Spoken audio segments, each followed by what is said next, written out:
I walked into the steakhouse knowing I was late. The plates were already cleared. My parents were not celebrating. They were waiting for their solution to arrive. Mom gave that sweet, demanding smile, and my sister did not look up from her phone. Then the server dropped the check at my empty seat. My father told me to take care of it. I realized this was not a dinner. It was a test. And tonight, I was going to fail it on purpose. My name is Natalie Bennett, and usually, when I walk into a room, I assess the risks. It is a habit I picked up from my job at Brightwell Dynamics, where a single overlooked variable can collapse a security network.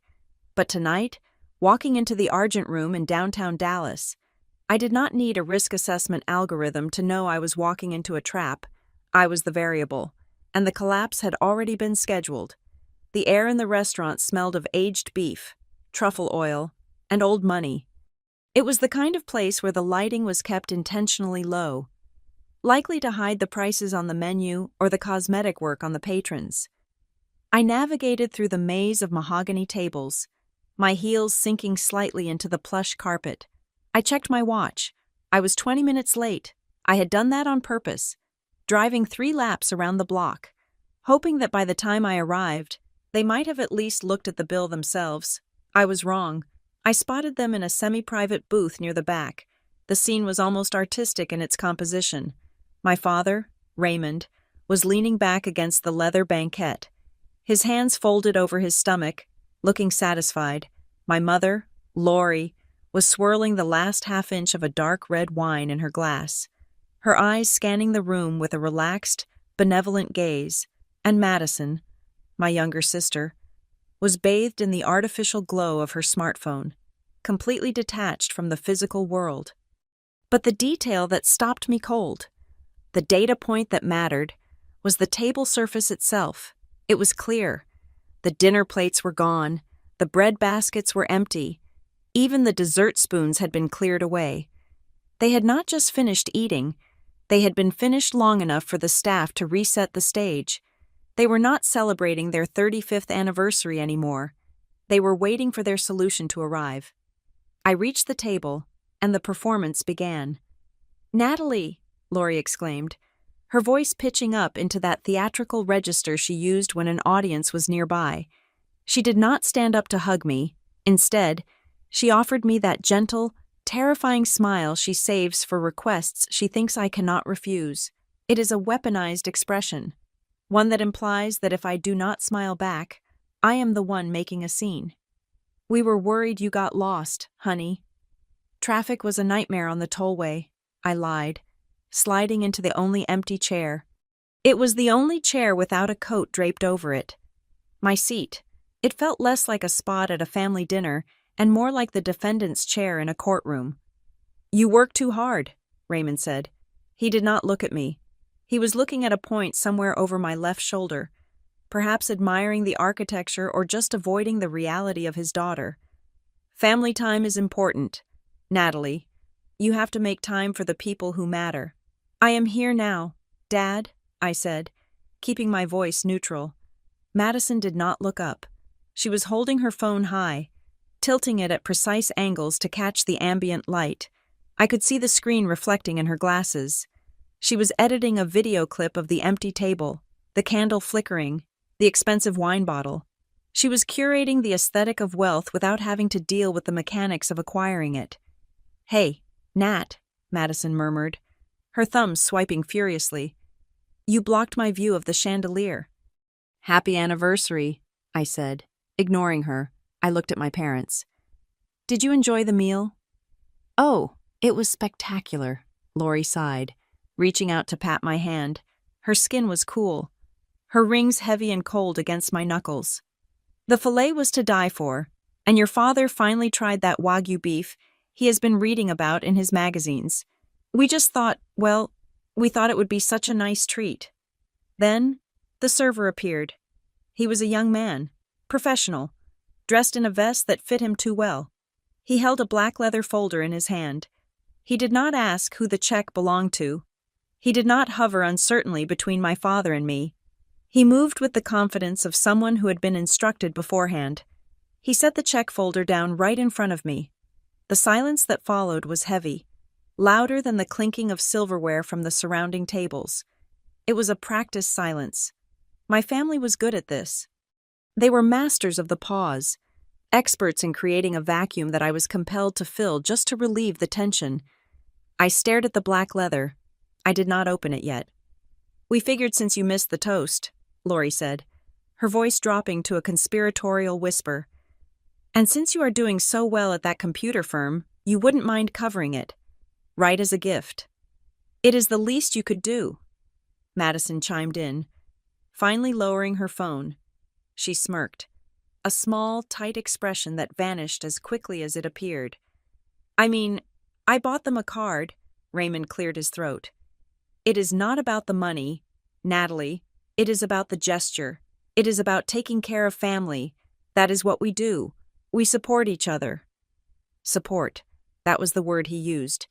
He used it the way people talk about the weather as if it were an inevitable, unchangeable force of nature, rather than a series of choices. I looked at the folder. I knew what was inside. I could estimate the cost within a 10% margin of error. 3 people, upscale steakhouse, Wagyu beef, likely 2 bottles of wine given the flush on my mother's cheeks, appetizers, desserts, coffee. I reached out and flipped the folder open. $642.50. They had tipped 20% automatically on the machine, or at least, they had told the server to add it, knowing I would be the one signing. My father was studying the ceiling. Madison was checking her reflection in her spoon. Lori was watching me, her head tilted, her eyes wide and wet, mimicking gratitude before she had even received it. In the past, my stomach would have twisted. I would have felt that familiar, hot shame, the shame of being used. Mixed with the desperate need to prove I was a good daughter, I would have argued weakly, or I would have paid with a forced smile, buying their affection for another month. But tonight, looking at that number $642.50, I felt nothing. No anger, no shame, no guilt. I felt like a scientist looking at a petri dish. "Go ahead and take care of that," Raymond said, calm as a man ordering a second round of coffee. I pulled out my card. It was a heavy metal card, cool to the touch.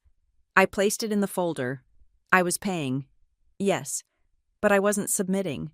I was buying a receipt. I was collecting one final, irrefutable data point. This wasn't a dinner. It was a transaction fee for the freedom I was about to engineer.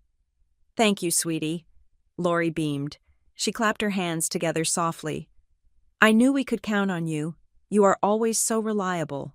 "Yeah, thanks, Nat," Madison said, standing up and grabbing her purse. "I'm going to wait in the valet line. It is freezing in here." I signed the slip. I did not check the total. I handed the folder back to the server, who looked at me with something resembling pity. I held his gaze until he looked away. "Happy anniversary," I said again to my parents. My voice sounded strange to my own ears, flat, metallic. "It really was lovely," Lori said, gathering her coat. "We should do this more often, maybe next month for Madison's birthday. She has been eyeing that fusion place in Uptown." "We will see," I said. I did not walk them to their car. I told them I had a work call and headed in the opposite direction, toward the parking garage where my sedan was waiting. The moment I stepped out into the cool Dallas night air, I took a deep breath, filling my lungs with oxygen that didn't smell of roasted meat and manipulation. I drove home in silence. No radio, no podcasts, just the hum of the tires on the pavement and the rhythmic flash of streetlights passing overhead. My phone buzzed on the passenger seat. I waited until I was stopped at a red light to glance at it. A text from Lori. "Thank you for handling that. We knew we could count on you. Dad says drive safe." There were no emojis, no "love, Mom," no warmth, just the confirmation of a completed transaction. They were relieved, not grateful. The text was a receipt of their expectation. I arrived at my house, a modest 2-bedroom bungalow in a quiet neighborhood. It was the house they hated because it was too small for someone with my salary, but it was the house I loved because it was mine. I walked inside, kicked off my heels, and didn't even turn on the main lights. I went straight to my home office. The blue glow of my monitors was the only illumination in the room. I sat down and opened a folder on my desktop that I had hidden within a maze of subdirectories. I never named the file out loud. On the screen, it was just labeled Archive NB. I opened the spreadsheet. It was vast, columns and rows stretching back 7 years, every time they had asked, every time I had said yes. October 14th. Emergency car repair for Dad, $800. November 2nd, Madison's rent gap, $450. December 25th, flight upgrades for their vacation, $1,200. February 10th, groceries because times are tight, $300. I scrolled down. The numbers blurred, but the memories were sharp. I remembered the panic in Lori's voice when she needed that car repair money. I remembered the tears Madison cried when she said she would be evicted. I remembered feeling like a hero every time I clicked transfer, but looking at the data now, purely as a set of figures, the pattern was undeniable. The frequency was increasing, the amounts were growing, the panic and tears were just the user interface for a system designed to extract resources. I entered the new row at the bottom. August 12th, anniversary dinner, the Argent Room, $642.50. I stared at the total sum at the bottom of the column. It was enough for a down payment on a house. It was enough to start a business. It was enough to travel the world for a year. But more than the money, it was the time, the emotional energy, the years of trying to buy a version of love that was actually just a subscription service. I heard the front door open. Footsteps, heavy but gentle, moved down the hallway. Jonah appeared in the doorway of the office. He was wearing his running gear, a sheen of sweat on his forehead, his breathing steady. He looked at me. He looked at the screen, then back at my face. He didn't ask how the dinner was. He didn't ask if they were nice. He knew. He had seen this look on my face a dozen times before the exhaustion, the hollow resignation. But tonight, he saw something else. He saw the coldness in my eyes. He leaned against the doorframe, crossing his arms. The room was silent, save for the hum of the computer fan. "You paid," he stated. It wasn't a question. "I paid," I confirmed. "And they didn't say thank you, not really." "No." "They didn't." Jonah nodded slowly. He walked over and placed a hand on the back of my chair. He didn't look at the spreadsheet. He respected my privacy too much for that. He just looked at me, seeing the woman beneath the daughter. "You have been bleeding out for years, Nat," he said softly. "Drop by drop. You think if you give them enough blood, eventually they will ask if you are okay. But vampires don't care if the donor is anemic." I looked up at him. "I know." "So," Jonah said, his voice dropping an octave, landing in the room like a lit match thrown onto gasoline. "Do you want to end it clean, or do you want to end it correctly?" I looked back at the spreadsheet, at the row I had just added. $642.50, the price of clarity. "Correctly," I whispered. Jonah smiled, a grim, sharp expression that mirrored the feeling rising in my chest. "Good. Then let's get to work."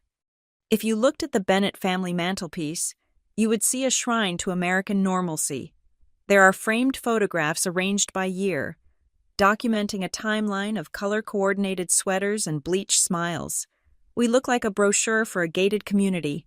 In the center, there is a large portrait from 3 years ago.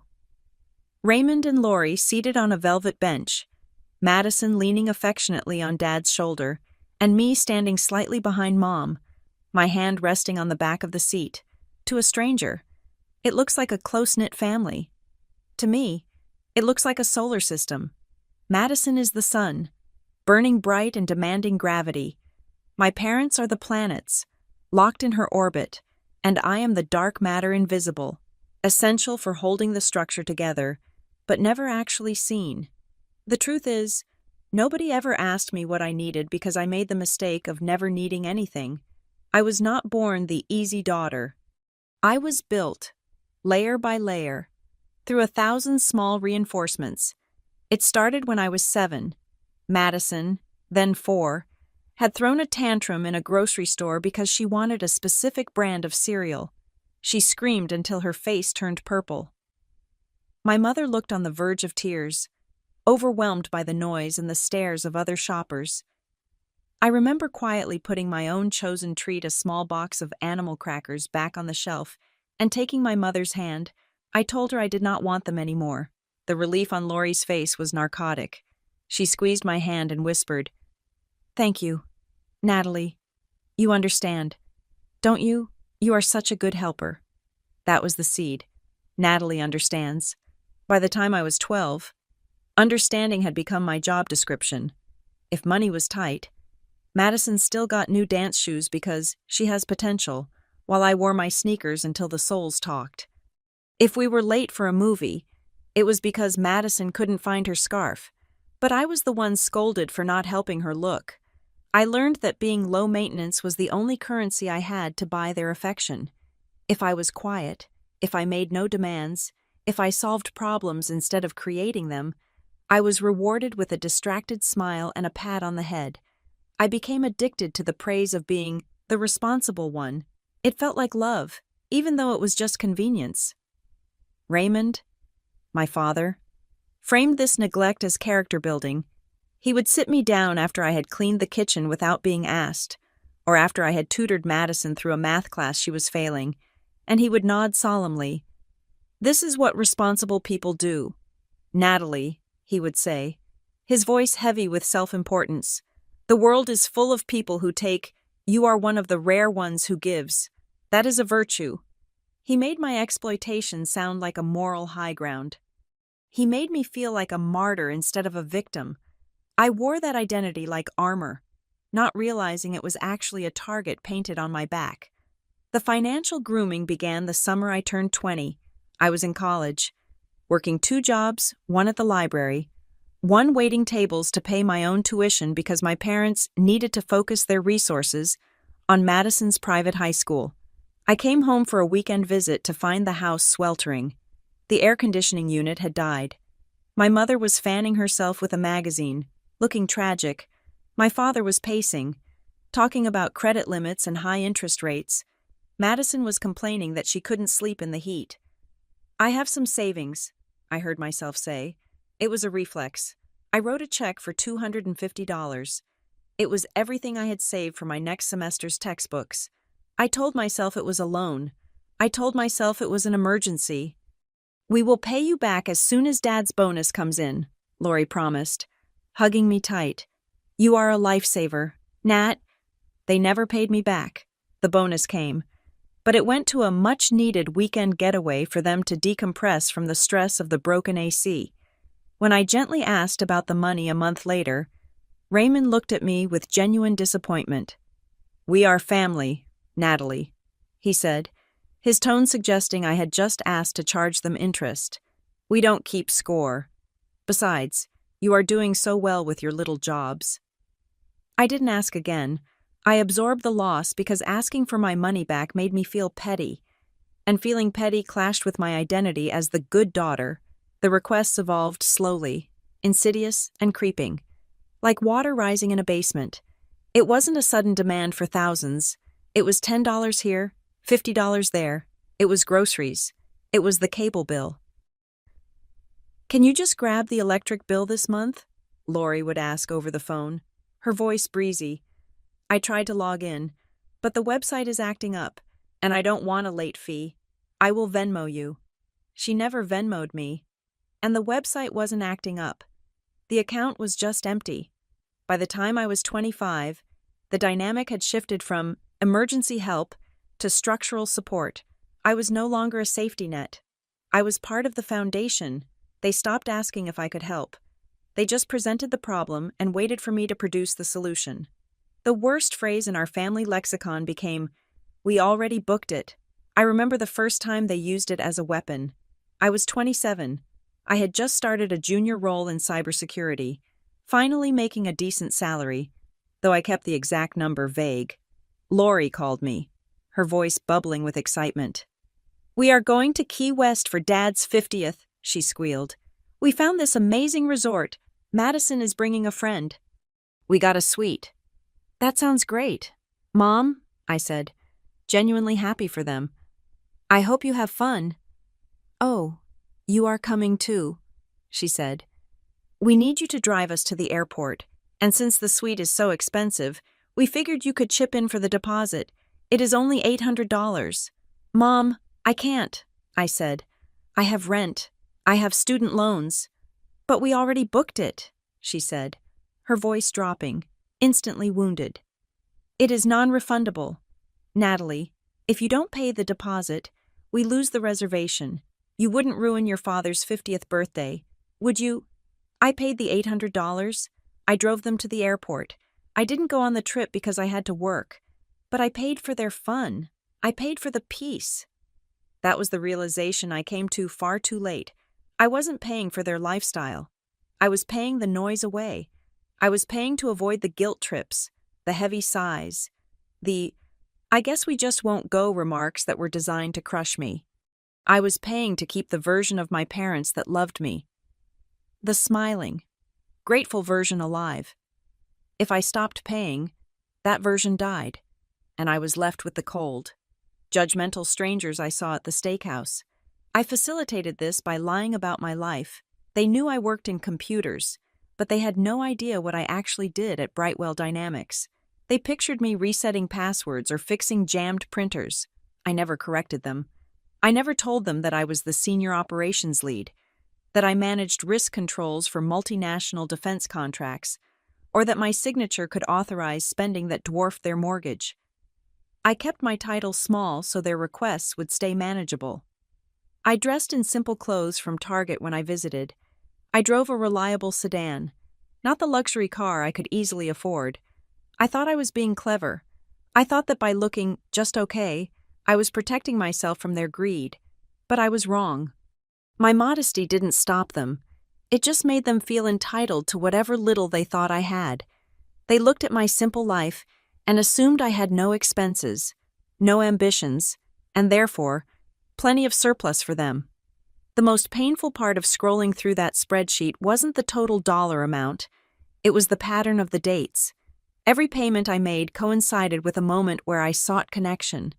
I paid for their anniversary dinner 2 years ago because I wanted to be included in the celebration. I paid for Madison's car insurance last year because she called me crying, and for 20 minutes, we talked like sisters. I paid for the new patio furniture because Dad invited me over for a barbecue, and I wanted to sit there and feel like a daughter. I was buying tickets to a show where I was the only audience member. Jonah was right. It wasn't a family dynamic. It was a parasitic infection. But parasites don't hate their hosts. They need them. My parents didn't hate me. In their own twisted, narcissistic way, they probably thought they loved me. But they loved me the way a carpenter loves a reliable hammer. They loved me the way a driver loves a car that always starts in the cold. They loved my function. They loved that when they pushed the button marked guilt, I dispensed cash. They loved that when they created chaos, I arrived with a broom. They loved that I never, ever made them look in the mirror and see their own failures. As I sat in the dark office, staring at the glow of the monitor, a bitter taste filled my mouth. It tasted like ash. All those years. I thought I was earning their love by being the easy daughter. I thought if I was just low maintenance enough, just helpful enough, they would finally see me. But you don't see the floorboards you walk on. You only notice them when they creak. And I had made sure never to creak. Until tonight. Tonight, I had paid the bill. But the silence I offered in return wasn't the silence of submission. It was the silence of a machine powering down. It was the silence of a bank vault locking shut. I closed the spreadsheet. The cursor blinked one last time before the screen went black. They didn't love my generosity. They didn't even respect it. They loved my predictability. They had bet their entire financial future on the statistical certainty that Natalie would always say yes. I swiveled my chair around to face the darkness of the hallway where Jonah had stood. It was time to introduce a new variable into their equation. It was time to become unpredictable. At Brightwell Dynamics, my official title is Senior Operations Lead. To the outside world, that sounds like a generic corporate label.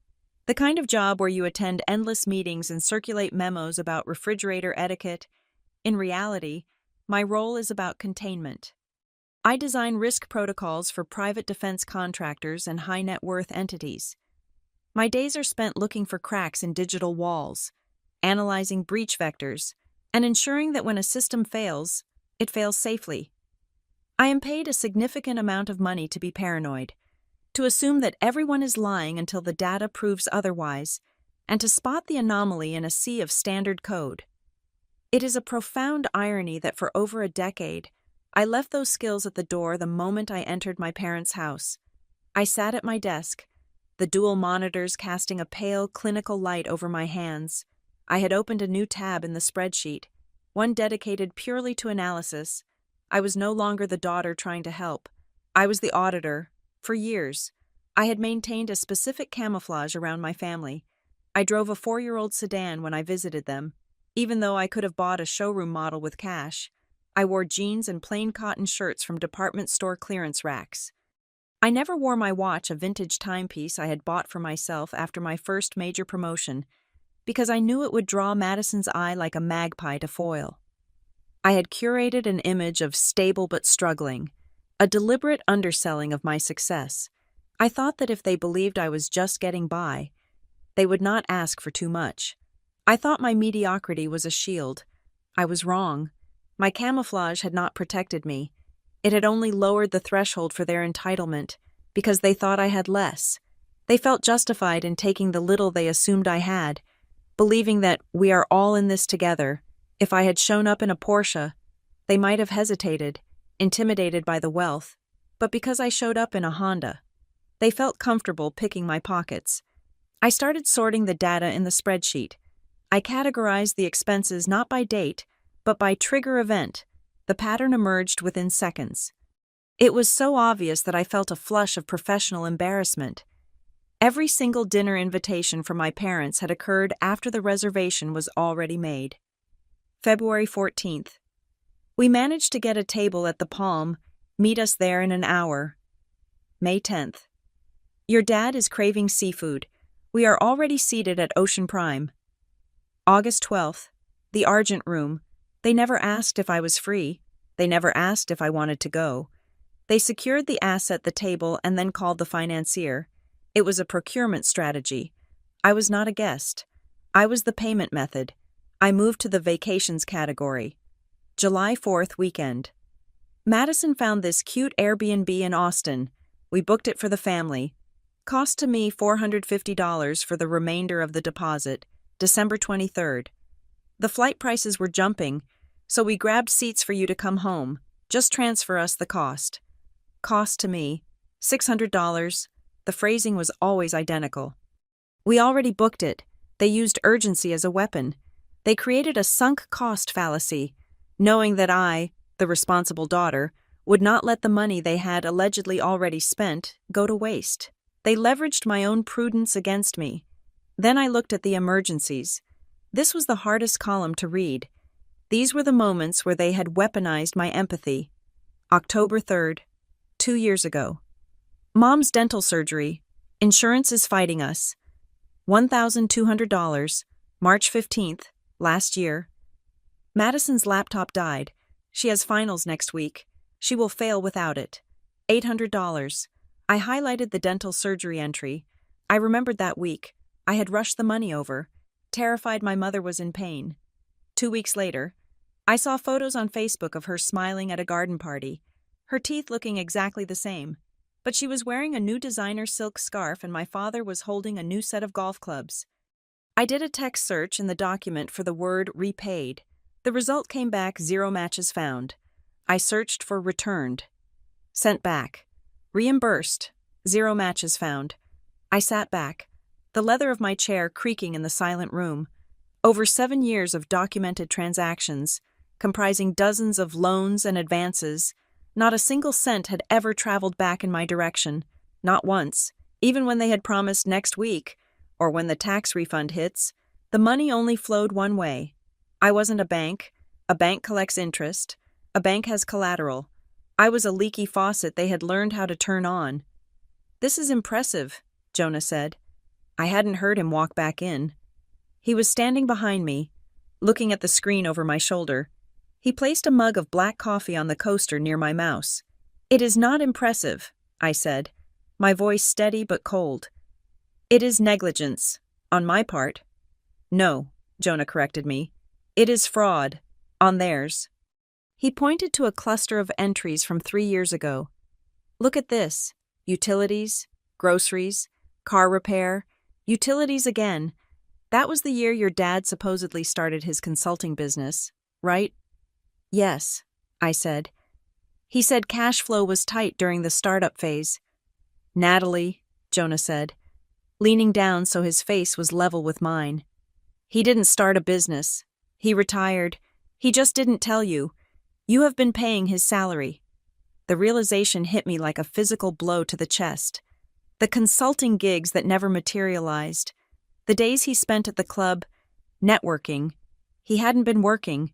He had been living off the Natalie subsidy. "This isn't helping family," Jonah said, straightening up. "You are not buying groceries. You are subsidizing a lifestyle they cannot afford and refuse to earn.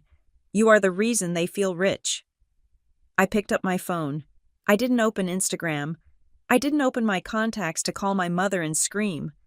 I opened my secure work email and found a contact I had saved for professional crises. Marianne Cole. Marianne was not a family lawyer. She was a contract attorney who specialized in corporate severance and hostile asset disputes. She was expensive. She was unsentimental, and she terrified most men she met. She was exactly what I needed. It was late, but Marianne answered on the second ring. She billed by the quarter hour, and she never slept. "Bennett," she said. Her voice was crisp, like dry paper. "It is 10 p.m. This better be about the Henderson contract or a subpoena." "It is personal," I said. "I need to stop a hemorrhage." "Financial or reputational?" "Financial, family." There was a brief pause on the line. I could hear the click of a keyboard. "Go on." I gave her the summary. I did not use emotional language. I did not say my feelings are hurt or I feel betrayed. I spoke in the language we both understood. I gave her the timeline, the estimated total aggregate, which was hovering near $45,000 over 7 years, and the lack of repayment terms. "Stop," Marianne said. "I get the picture. You are the cash cow. You want to close the barn." "I want to burn the barn down," I said. "Don't get dramatic. Drama costs money. We want effectiveness," she countered. "Here is the triage. First, you stop the flow. Tonight, not tomorrow. Tonight." "I am going to," I said. "Second," she continued, her voice taking on the rhythm of a checklist. "We need to sever all authorized user ties. Do they have cards in their name that draw from your credit?" "I think Madison is an authorized user on my travel rewards card. I added her when she went to Europe for a study abroad program 4 years ago. I never took her off." "Kill it," Marianne commanded.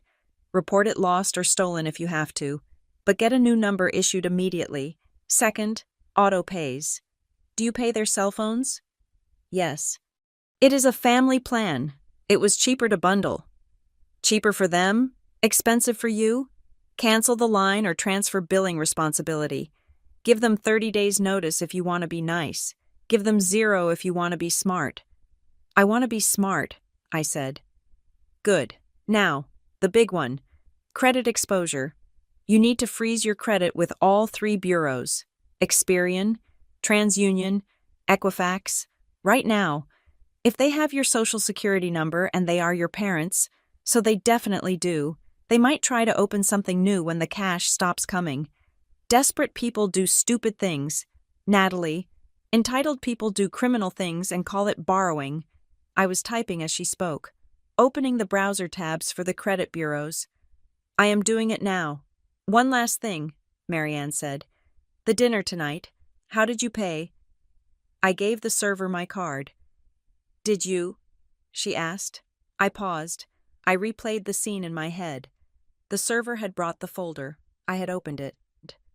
I had seen the total. Then Raymond had said, "Go ahead and take care of that." But I hadn't handed the card to the server immediately. I had put it in the folder. Wait, no.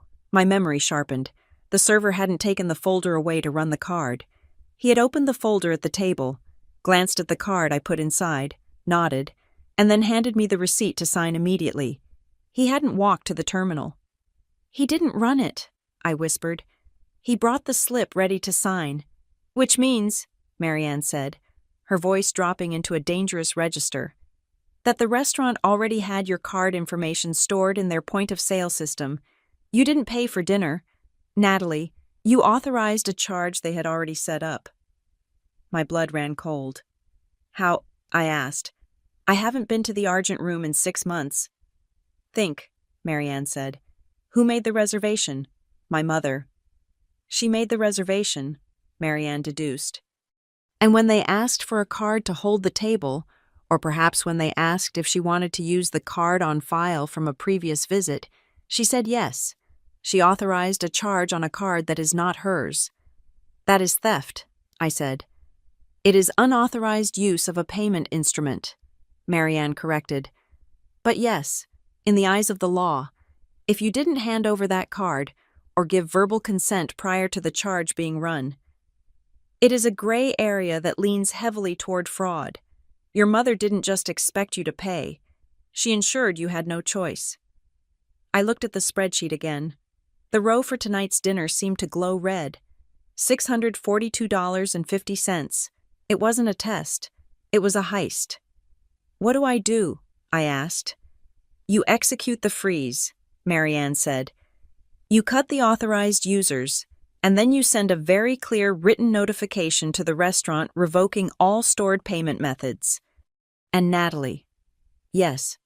Don't tell your parents you are doing any of this. Do not give them a warning. Do not give them a chance to guilt you or negotiate. You don't warn the parasite that you are taking the medicine." "Understood," I said. "I will draft a cease and desist template for you to keep in your back pocket," Marianne said. "I have a feeling you are going to need it. Good night, Bennett." The line went dead. I put the phone down.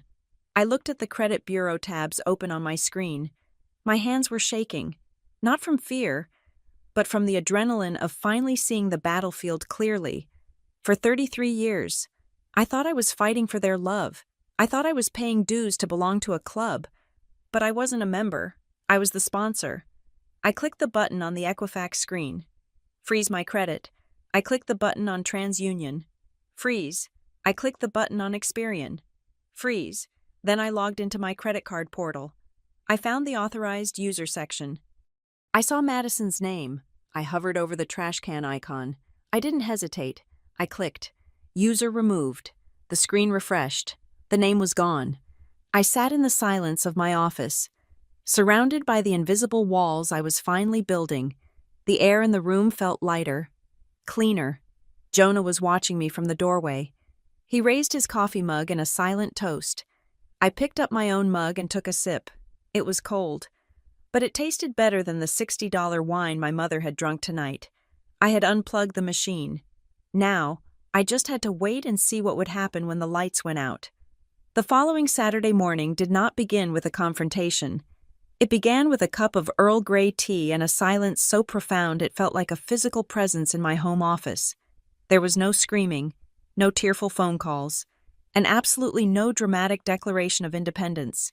Confrontation is messy. Confrontation implies that the other party has a right to debate the terms of your existence. I was done debating. I was simply changing the administrative permissions of my life.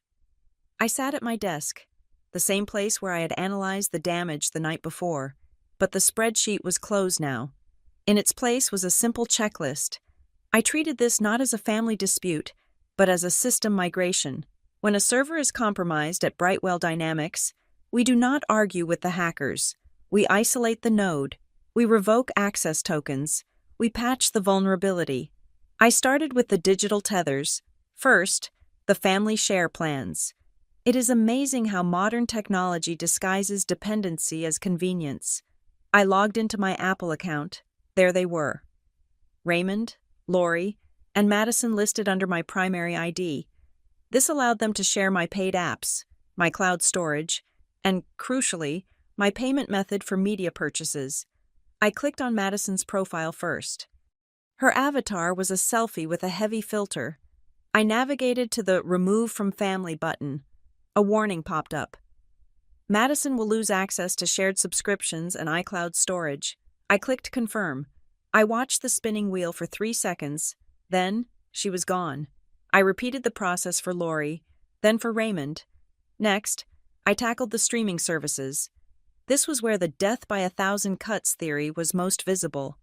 I had the login for the master account, but when I checked the device history, I saw logins from zip codes I didn't recognize friends of Madison. Perhaps, or neighbors my parents had casually shared the password with to seem generous. I didn't just change the password. I canceled the premium tier that allowed for 4 simultaneous screens and downgraded it to the single-user plan. Then, I went into the settings and hit Sign out of all devices. Somewhere in Dallas, Madison's TV screen was about to go black in the middle of her reality show marathon. The thought gave me a cold, quiet satisfaction. I moved on to the cell phone carrier. This was the heaviest chain. Years ago, my father had convinced me that a family plan was economically superior, and it was for him. I paid the base rate of $240 a month, plus the installment plans for their device upgrades. I called the carrier. The hold music was a looped saxophone solo that usually drove me crazy. But today, I just hummed along. I had patience today. I need to separate my line from this account, I told the representative when she finally answered. Oh, are you moving out? She asked cheerfully. Something like that, I replied.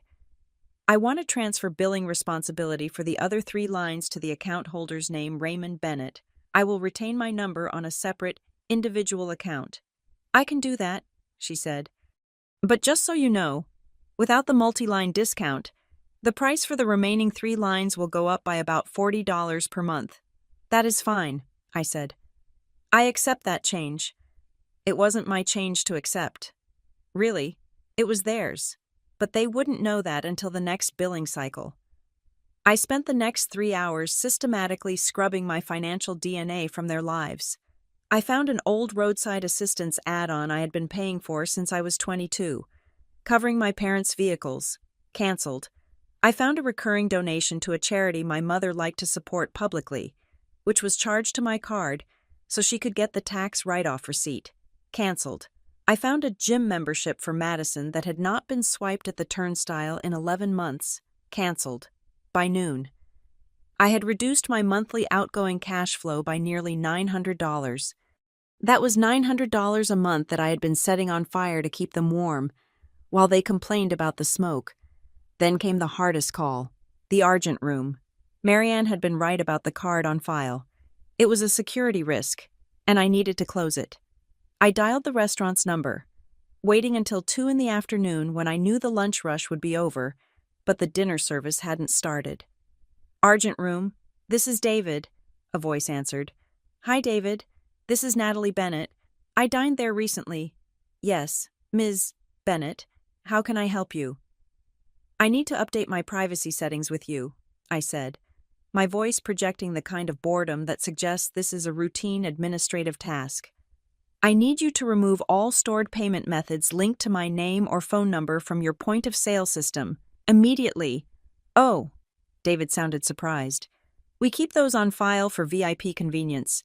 It makes booking easier for your family. I understand, I said. But my accountant is restructuring my expenses. I need a hard delete on that data. And David, yes. Please add a note to my profile. No charges are to be authorized without the physical card present. If a reservation is made in my name, or by my family using my name, no charges go to me unless I am there to sign for them. Is that clear? Yes, of course. I will take care of that right now. Thank you. David. I hung up. I didn't feel guilty. I felt lighter. Finally, I executed the nuclear option Marianne had urged me to take. I opened the browser tabs for the 3 major credit bureaus. I initiated a security freeze on my Social Security number. This meant that if my father tried to open a loan in my name to cover his consulting losses, he would be blocked. If Madison tried to finance a car using my credit score as a cosigner without me present to unlock it, She would be rejected. I set up fraud alerts that would text my phone instantly if any inquiry was made. When I was done, I sat back and looked at the clean desktop of my computer. The machine was unplugged. The fuel line was cut. I expected to feel fear. I expected to worry about their reaction, but the silence in the house was not empty. It was full of possibility. Later that afternoon, an email arrived from Marianne. The subject line was simply, "Script." Inside was a short paragraph. "Natalie, here is the text you use. Do not deviate. Do not add, 'I'm sorry.' Do not offer reasons they can argue with. A reason is a handle they can grab to pull you back in." The text read, "I am currently restructuring my financial goals and will no longer be able to cover these expenses. You will need to make your own arrangements moving forward." It was brutal in its brevity. I saved it to my notes app. Then, I waited. The most difficult part of the next 2 weeks was the silence. I kept waiting for the explosion. I kept checking my phone, expecting a text asking why Netflix wasn't working, or why the Amazon Prime delivery was stalled, but nothing came. This, I realized, was because they hadn't noticed yet. They didn't check bank statements. They didn't look at billing cycles. They lived in a world where things just worked, where services were like air, invisible and infinite. They wouldn't know the air was gone until they tried to take a deep breath and found a vacuum. I went to work. I focused on a complex breach simulation for a defense client. I ate lunch with colleagues and actually listened to their stories instead of worrying about a crisis text from Mom. I slept 7 hours a night. I didn't tell them what I had done. Telling them would be an invitation to negotiate. It would give them 2 weeks to guilt-trip me, to manufacture emergencies, to cry about how I was abandoning them. Systems do not adapt to speeches. They adapt to a lack of fuel. When the engine stalls, the driver is forced to get out and look under the hood. I was waiting for the stall. It happened on a Tuesday. Exactly 14 days after the first dinner, I was in my kitchen, chopping vegetables for a stir-fry. Jonah was pouring wine, a bottle we had bought for ourselves, with our own money. The domestic peace was so normal, it felt fragile. My phone buzzed on the counter. I wiped my hands on a towel and picked it up. It was a group text from Lori. Included were Raymond and Madison. Anniversary redo dinner. "We decided the last one didn't count since you were so rushed. We are already here at the Argent Room. They squeezed us in. Come when you can." I stared at the screen. "We are already here." The trap was identical. They had gone back to the scene of the crime. They had deployed the same strategy: create the debt first, then invite the payer. They assumed that because I had paid the first time, the behavior was validated. They thought the first dinner was a fluke of timing, not a failure of their morality. They were sitting there right now, maybe ordering the Wagyu again, maybe laughing about how they had fixed the anniversary. Madison was probably filming the breadbasket. Lori was probably telling the waiter that her daughter would be along shortly to handle everything. They had no idea that the card on file was gone. They had no idea that when the check came, they would be the ones holding the folder. Jonah walked over. Sensing the shift in my energy, he looked at the text. He didn't look angry. He looked at me with a question in his eyes. "Are you ready?" I looked at the text again. "Come when you can." If I didn't go, the restaurant would eventually ask them to pay. They would try their cards. The cards would decline. They would call me in a panic. I could solve it over the phone. I could give them my card number. I could save them from the consequences one last time. But Marianne's voice echoed in my head. "You don't warn the parasite. I needed to be there. I needed to see it. I needed to ensure that when the bill arrived, there was no ambiguity. I needed to look my father in the eye when the waiter told him the card on file had been deleted. I needed to close the loop. I typed my reply. I didn't use Marianne's script yet. That was for the aftermath. This was for the trap. I typed one word. Sure. I hit send. "Are we going?" Jonah asked, his voice low. I turned off the stove. The vegetables could wait. "We are going," I said, grabbing my purse. "But we are not going to dinner. We are going to a performance." I walked out to the car, my heart beating with a steady, cold rhythm. The machine was unplugged. Now, I was going to watch it stop. I arrived at the Argent Room 7 minutes early. This was a calculated deviation from my usual pattern. Typically, I arrived late, flustered, and apologetic, immediately putting myself in a position of social debt before the financial debt was even incurred. Tonight, I moved with the precision of a predator entering a clearing. I did not check my coat. I kept it draped over my arm, a subtle signal that I was not settling in. Though none of them were observant enough to notice, I spotted them across the dining room. They were seated at a round table near the center. A more conspicuous location than our last visit. They wanted to be seen. From my vantage point near the hostess stand, I watched them for a full minute before approaching. It was like watching a silent film of a happy, wealthy family. My father, Raymond, was laughing, his head thrown back, his hand gesturing expansively as if he were holding court. My mother, Lori, was leaning in, her face arranged in a mask of rapt attention, though her eyes were darting around the room, scanning for anyone more important than the people currently at her table.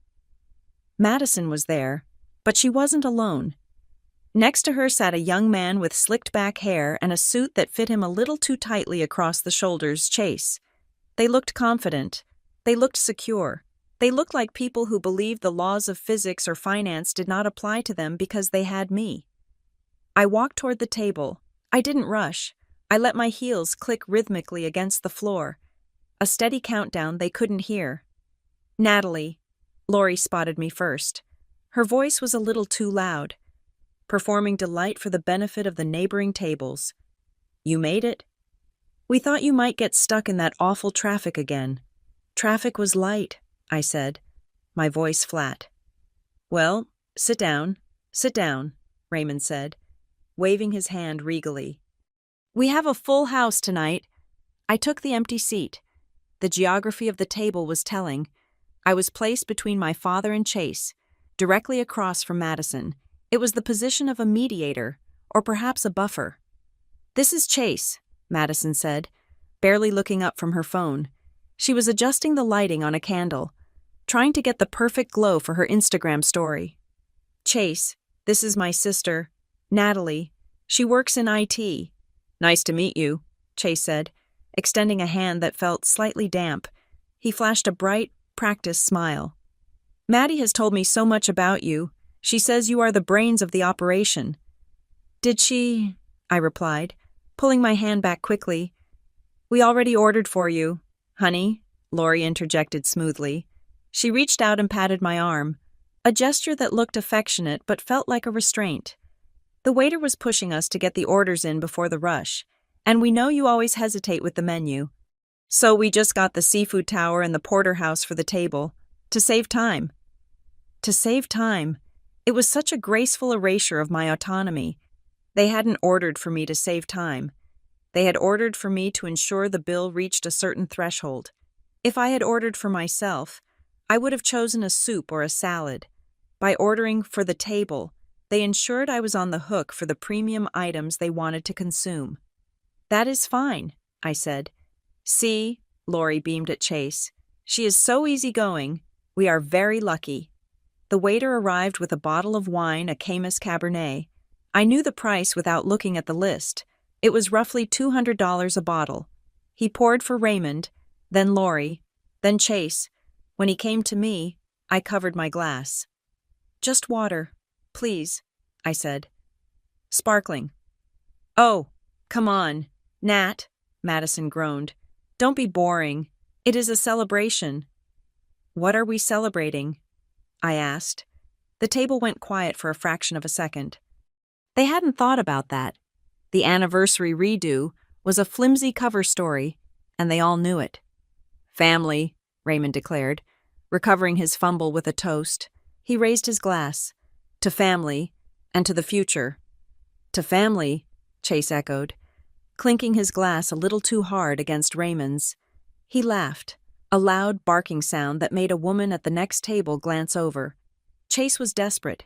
I could see it in the way he watched my father, mimicking his posture, laughing at jokes he clearly didn't understand. He thought he was marrying into a dynasty.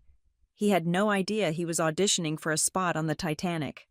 I unfolded my napkin and placed it on my lap. I watched them drink my money. I watched them eat the appetizers that I was expected to finance. I ran into Susan Miller at the club yesterday, Lori said, her voice dropping to a confidential whisper that was meant to be overheard. She was saying they come here every Tuesday. I told her, "Oh, we love the Argent Room. It is practically our second kitchen." She looked so jealous. Lori took a sip of wine, her eyes glittering with the victory of a status battle that existed entirely in her own head. She wasn't dining here because she loved the food. She was dining here so she could tell Susan Miller that she had. I was not paying for nutrition. I was paying for ammunition in her social warfare. The Millers are good people.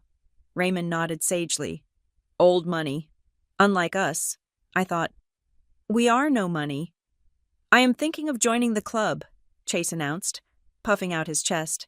Maddie says the golf course is world class. It is the best in Texas, Raymond lied. He hadn't paid his dues in 3 months. I knew this because I had seen the delinquency notice on his desk the last time I visited, buried under a stack of golf magazines. He was playing on a grace period that was about to expire. You absolutely should, Chase, Madison said. She was holding her phone up again. Hold that glass up, babe. The light is perfect. She snapped a photo of Chase, then one of the seafood tower, then a selfie of her and Lori. She moved the camera in a slow pan around the table, capturing the crystal glasses, the plush leather of the booth, the expensive ambiance. When the lens swept past me, she lowered the phone. I wasn't in the shot. I wasn't part of the aesthetic. I was the backstage crew. I was the lighting rig. I was necessary for the production, but I was not to be seen in the final cut. If she posted a photo of me, someone might ask who I was, and the illusion of their independent wealth might crack. Excuse me, I said quietly. Everything okay? Lori asked, her mouth full of lobster. I just need to use the ladies' room. I stood up and walked away from the table. I did not go to the restroom. I walked straight to the maitre d' stand near the entrance. David was there, reviewing a seating chart. He looked up and smiled professionally. Ms. Bennett, is everything to your liking? The food is fine, David, I said, keeping my voice low. I just wanted to double-check our conversation from 2 weeks ago. David's expression shifted from hospitality to alert efficiency. He tapped the screen of his terminal. Regarding the billing profile. Yes, the hard delete. It is done, Ms. Bennett, he confirmed, turning the screen slightly so I could see the blank field next to my name. No card on file, and the note is right here in red physical card required for all transactions. Authorization strictly in person. And there are no other cards saved, perhaps under my father's name. David checked. No, ma'am. Mr.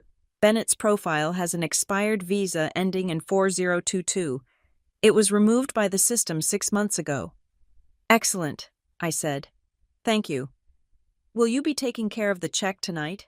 He asked, a standard question that suddenly felt loaded with weight. I looked back at the table. Raymond was waving the empty wine bottle in the air, signaling the waiter for a second one. Chase was laughing at something Madison had whispered. They looked like a painting of excess. We will see when the bill comes, I said. I returned to the table just as the main courses were arriving. The waiter placed a massive porterhouse steak in front of my father. The steam rose up, smelling of butter and rosemary. Finally, Raymond grunted. I was about to starve. This looks incredible, Chase said, eyeing his own filet mignon. You guys really know how to do it right. We believe in quality, Lori said, smoothing her napkin. Life is too short for bad food. I ate my small side salad slowly. I watched them consume. There was a violence to it tonight. Maybe it was because I knew the truth, but they seemed to be eating with a desperation I hadn't noticed before. They ordered more sides truffle fries, creamed spinach, roasted mushrooms. They ordered a round of desserts before they had even finished the steak. Raymond signaled the waiter again. Bring me a whiskey, he commanded. Macallan, the 25. My internal calculator clicked. That was a $250 pour. Make it 2, Chase said, emboldened by my father's confidence. Dad, I said, speaking for the first time in 20 minutes. That is a very expensive drink, Raymond looked at me, his eyes narrowing slightly. It was the look he gave me when I was a child and asked why I couldn't have the same toys as Madison. It was a look of disappointment that I was dragging the mood down with reality. "I am celebrating, Natalie," he said, his voice dropping to a warning tone. "Don't count pennies at the dinner table. It is vulgar." "Right," I said. "Vulgar?" I folded my hands and waited. The meal stretched on for another 45 minutes. The conversation looped around vacations they wanted to take, cars Chase was thinking of buying, and the general incompetence of the service staff, a favorite topic of people who have never worked a service job in their lives. Finally, the plates were cleared, the table was wiped down. The heavy silence of satiation settled over the group. The waiter approached. He held the black leather folder. The air in the restaurant seemed to thin. This was the moment. This was the ritual. Usually, the waiter would hesitate, but tonight, he knew the drill, or he thought he did. He placed the folder in the center of the table, slightly closer to Raymond, respecting the outdated gender norms of the establishment. Raymond didn't even look at it. He continued his story about a golf swing he had fixed in 1998. The folder sat there, a black hole on the white tablecloth. Lori reached out. She didn't open it. She didn't check the total. With a practiced, fluid motion of her manicured hand, she slid the folder across the tablecloth. It stopped exactly 2 inches from my water glass. She didn't look at me when she did it. She looked at Chase, smiling as she finished her sentence. So we told him, "If you want the membership, you just have to know who to ask." It was a masterful gesture. It was the physical embodiment of my entire life with them. The sliding of the check was casual, automatic, and dismissive. It said, "You are here to facilitate us. You are the remote control we use to change the channel from payment to exit." Chase watched the folder slide. He looked at me, then at the folder, then back at Lori. He seemed confused for a microsecond, perhaps wondering why the IT girl was paying for the business tycoon, but he quickly buried the thought. I looked at the black leather. I looked at my father, who was leaning back, picking his teeth. I looked at my mother, who was reapplying her lipstick. I looked at Madison, who was typing a caption for her post.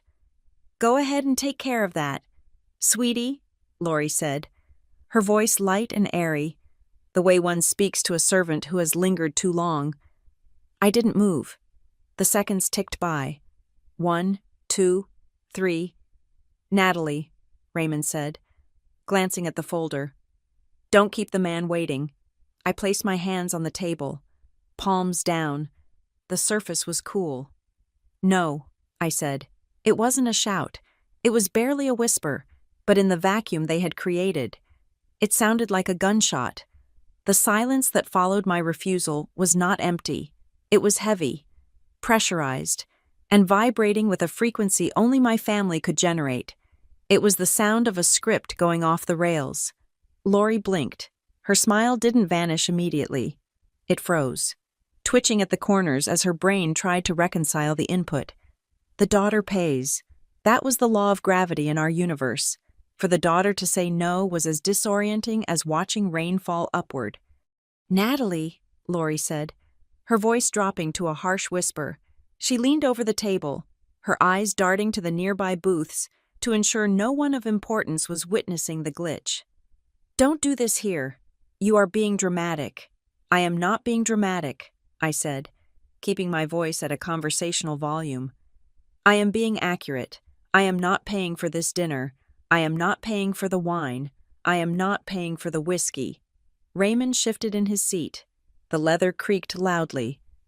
"This is not the time for one of your moods. Natalie, we have a guest." He gestured vaguely toward Chase, who was looking between us with the confused anxiety of a dog that senses a thunderstorm. "I don't have a mood," I corrected him. "I have a budget." Madison let out a short, sharp laugh. She picked up her fork and pointed it at me. "Okay, very funny. Is this a bit... Are you filming this for something? Because if you are, you need to tell me so I can react better." She looked around, genuinely searching for a hidden camera. She couldn't conceive of a reality where I denied her something unless it was for an audience. It is not a prank, Madison, I said. I looked up at the waiter. He was standing there, the folder still resting on the tablecloth, his posture stiffening as he realized he had walked into a domestic demolition zone. "Excuse me," I said to him. "Yes, ma'am." "We need separate checks, please," Lori hissed. It was a sharp intake of breath through her teeth. "Natalie Bennett, stop this immediately." I ignored her. I spoke clearly to the waiter. "I will be paying for the side salad and the sparkling water. That is my check. The second check will be for the 3 appetizers, the seafood tower, the porterhouse, the filet, the sides, the 2 bottles of Camus, and the 2 Macallan 25s. That belongs to the rest of the party." The waiter hesitated. He looked at Raymond. In the hierarchy of fine dining, the patriarch is usually the final authority, but Raymond looked like he had swallowed a stone. "Go ahead," Raymond snapped, his face flushing a dark, mottled red. "Split the check. If my daughter wants to be petty on our anniversary, let her be petty. I will handle the rest."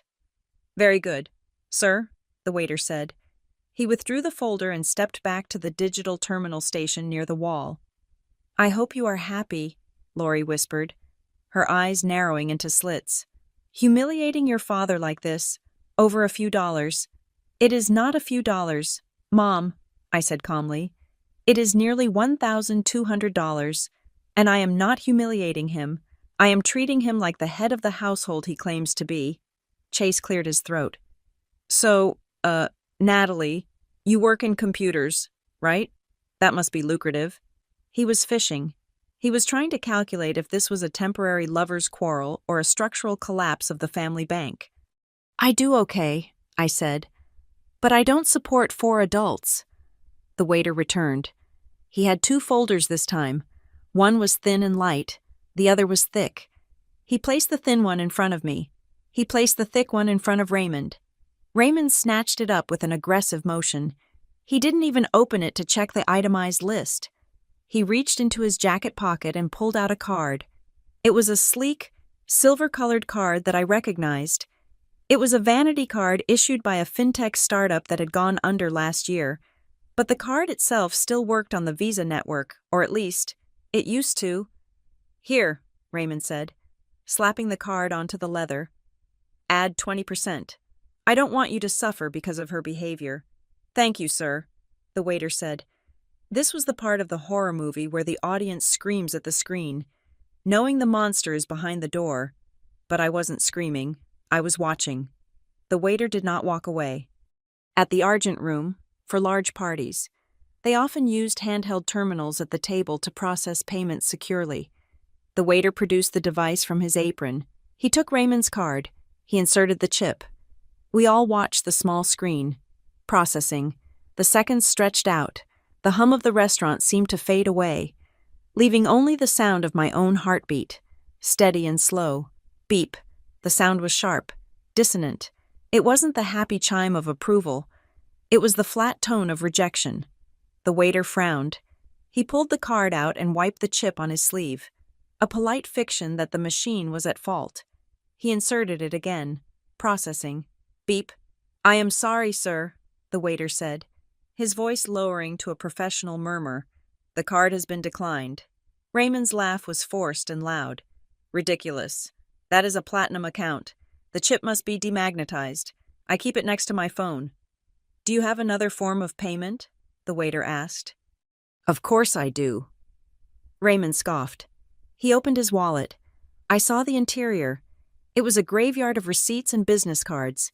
He pulled out a blue card, a standard bank debit card. This was the account I used to transfer money into, the feed bag, as Jonah called it. I hadn't transferred a cent in 14 days. Raymond handed it over with slightly less flourish. The waiter inserted it. Processing. Beep. "Declined," the waiter said. "Insufficient funds." The silence at the table fractured. Raymond's face went from red to a pale, sickly gray. He looked at the card as if it had betrayed him personally. He knew the account was empty.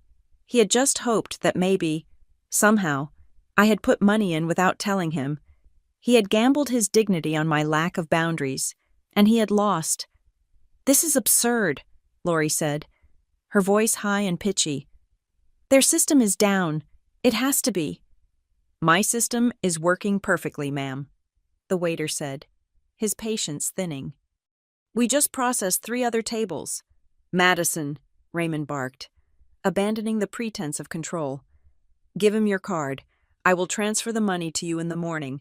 My bank has clearly flagged my accounts for fraud because of the large amount. Ugh, fine, Madison sighed. She dug into her designer purse, a purse I had bought her for her 24th birthday. She pulled out the gold travel rewards card, my travel rewards card, the one with her name printed on the front, but my credit score backing it up. She held it out between 2 fingers, not looking at the waiter, still scrolling on her phone with the other hand. Here, just put it on this. The waiter took it. I took a sip of my sparkling water. The bubbles tasted sharp. He inserted the card. Processing. Beep. Authorization failed. The waiter read. Card not active. Madison stopped scrolling. She looked up, her mouth open. What? That is impossible. I used it for an Uber this morning. It is showing as invalid, miss, the waiter said. Like it has been cancelled. She turned her eyes to me. The realization hit her slowly. Then all at once, her eyes went wide. You cut me off, she whispered. You actually cut me off. I removed unauthorized users from my account, I said. 2 weeks ago. But how are we supposed to pay? Madison's voice rose, cracking with genuine panic. I don't know, I said. How do adults usually pay for things? Lori turned to Chase. The pivot was desperate. The charm was gone, replaced by a naked, grasping need. Chase, honey, she said, reaching for his hand. This is so embarrassing. It is just a banking glitch, a terrible mix-up. Could you cover it just for tonight? Raymond will write you a check the moment we get home. Chase looked at the bill folder. He looked at the 2 bottles of Macallan 25 that were mostly empty. He looked at the half-eaten seafood tower. He did the math. This bill was likely more than his rent. He looked at Madison, who was staring at him with expectant eyes. Then he looked at his phone. It wasn't ringing. It wasn't vibrating. The screen was black. Oh, shoot, Chase said, tapping the blank screen. I have to take this. It is my boss. He said it is an emergency. He stood up so fast his chair scraped loudly against the floor. Chase? Madison asked, her voice small. I will be right back, Chase said. He didn't look at her. I just need to take this outside where it is quiet. He walked away. He didn't walk toward the patio. He walked toward the front door. He walked fast. We all watched him go. We all knew he wasn't coming back. The loyalty of a hanger-on lasts exactly as long as the free drinks do. The table was now an island of wreckage. Lori turned back to me. The transformation was complete. The sweet, helpless mother was gone. In her place was a woman with eyes like flint. Are you satisfied? She hissed. You drove him away. You humiliated your father. You ruined the anniversary. Is this what you wanted to punish us? The waiter was still standing there, holding the terminal, looking uncomfortable but determined to get paid. I opened my thin folder. I looked at my bill, $32. I pulled out my card, my real card, the black one made of anodized metal. I am not punishing you, I said. My voice was steady, but I felt a vibration in my chest, the release of a pressure that had been building for 10 years. Punishment implies I'm trying to teach you a lesson. I am not. I placed my card in my folder. Then what is this? Lori demanded, sweeping her hand over the declined cards and the massive bill. What do you call this? I am letting you meet yourselves, I said. The words landed in the center of the table. Raymond looked away, unable to hold my gaze. Madison was staring at the door where Chase had vanished, tears welling up in her eyes, not for the bill, but for the loss of her audience. You meet the version of yourselves that exists when I don't pay for the costumes. I continued, this is who you are. You are people who order $200 whiskey without $1 in the bank. You are people who invite a guest to dinner and expect your daughter to foot the bill without asking. You are strangers to reality. I handed my folder to the waiter. Please run this one. He took it with relief. Beep. Approved. I signed the slip. I added a generous tip. Because he was the only innocent person in this radius. I stood up. I picked up my coat. Natalie, Raymond said. His voice was a husk. It wasn't angry anymore. It was frightened. Natalie, you can't leave us here. We can't pay this. They will call the police. That sounds like a problem, I said, looking down at him. Responsible people usually have a solution for that. Please, Lori begged. It was a whisper, stripped of all manipulation, leaving only the raw fear of consequences. Nat, please. I looked at her. I searched for the guilt. I waited for that familiar tug in my gut that said, fix it, fix it, fix it. It wasn't there. The cord had been cut. Happy anniversary, I said. I turned and walked away. I didn't rush. I walked past the maitre d' stand. I walked out the heavy glass doors. I walked into the night. And for the first time in my life, I didn't look back to see if they were following. I knew they weren't. They were stuck in the booth, held captive by a piece of paper they had printed themselves. The drive away from the Argent Room was the longest 10 minutes of my life, not because of the distance, but because of the silence. It was a vacuum. I had just detonated a nuclear device in the middle of my family dynamic, and for the first few miles, the shockwave had not yet hit. Then, the fallout began. My phone, resting in the cup holder, lit up. Then again, it began to vibrate against the plastic with the persistence of a trapped insect. I did not look at it. I kept my eyes on the road, my hands at 10 and 2, driving with the careful precision of someone transporting something fragile. That fragile thing was my own newfound resolve. By the time I pulled into my driveway, the notifications were stacked like layers of sediment. I walked inside, locked the door, and sat on the couch next to Jonah. He was reading a book, but he closed it immediately. He didn't ask what happened. He just poured me a glass of water and waited. It is done, I said. They paid, he asked. I don't know, I replied. I left them with the bill. Jonah let out a low whistle. Okay, brace for impact. I picked up my phone. The messages were coming in waves, following the classic grief cycle of the narcissist losing their supply. First came the confusion. Where did you go, Lori? 8:42 p.m. Are you in the bathroom? The waiter is waiting. Madison. 8:43 p.m. Natalie. This isn't funny. Come back to the table. Raymond. 8:45 p. Then, the panic. They are threatening to call the police. Natalie. Pick up the phone. Lori. 8:55 p.m. My cards aren't working. I don't know why. You need to fix this. Raymond. 8:57 p.m. Then, the rage. You selfish bitch. Madison. 9:15 p.m. I cannot believe you would do this to your father on his anniversary. After everything we have done for you, you are sick. Lori. 9:20 p. Do not bother coming home for Christmas. You have humiliated this family. Raymond. 9:30 p.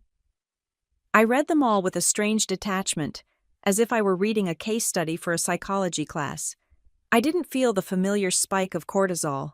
I didn't feel the urge to call and apologize, to smooth it over, to pay the peace tax. They are rewriting it already, I told Jonah, handing him the phone. He scrolled through the barrage. Look at this one from your mom. Over one dinner. She's already shrinking the timeline. I looked at the text he pointed to. I don't know what is going on with you lately, but ruining a family celebration over one dinner is a new low. We are family. We don't count pennies. One dinner, I repeated. She has erased 7 years of subsidies. She has erased $45,000. In her mind, tonight was an isolated incident of insanity on my part. That is how they survive, Jonah said, handing the phone back. If they admitted it was a pattern, they would have to admit they are predators. If it is just one dinner, then you are just petty. The next morning, the narrative had solidified. They weren't just angry, they were victims. Raymond sent me a long email at 6 in the morning. It was titled, Regarding Respect and Duty, I opened it while drinking my coffee. It was 3 paragraphs of high-minded rhetoric. He spoke about the sacrifices of parenthood, the biblical imperative to honor one's father and mother, and the modern tragedy of children who forget their roots. He used the word disappointment 4 times. He used the word money 0 times. He didn't mention that they had to call Lori's brother, my Uncle Steve, to give his credit card number over the phone to the restaurant manager to bail them out. I knew this only because Uncle Steve called me at 9 in the morning, confused and worried. "Natalie." Steve's voice was tentative. "I just got off the phone with your mother. She sounds well. She sounds hysterical. She said you had some kind of breakdown at a restaurant last night. She said you stormed out and left them stranded because you were angry about not being the center of attention." I closed my eyes and took a breath. "Is that what she said?" "She said you have been working too hard, that the stress is getting to you. She told me you screamed at the waiter." "I didn't scream at anyone. Uncle Steve," I said calmly. "Well, look, I covered the bill for them. It was quite a bill. Natalie, I don't mind helping out in a pinch, but I am worried about you. Lori says you have become very cold lately. Successful, sure, but cold." Successful but cold. That was the brand. That was the sticker they were slapping on my forehead to explain why the ATM had stopped dispensing cash. It couldn't be that they were using me. It had to be that I had lost my humanity. "I appreciate you calling, Steve," I said. "But there are 2 sides to every ledger. I am fine. I am just finished." "Finished with what?" "Finished paying," I said. "I have to go. I have a meeting." I hung up. I didn't explain. I didn't send him the spreadsheet. I didn't send him the screenshots of the text messages where they demanded I pay for their vacations. "Why didn't you defend yourself?" Jonah asked me later. "Because defense implies there is a trial," I said. "And I am not on trial. I am the judge."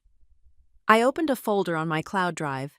I took screenshots of every text, every email, every Venmo request from the past, and the photos of the restaurant bill I had taken before I left. I saved them all. I wasn't building a defense for the family court of opinion.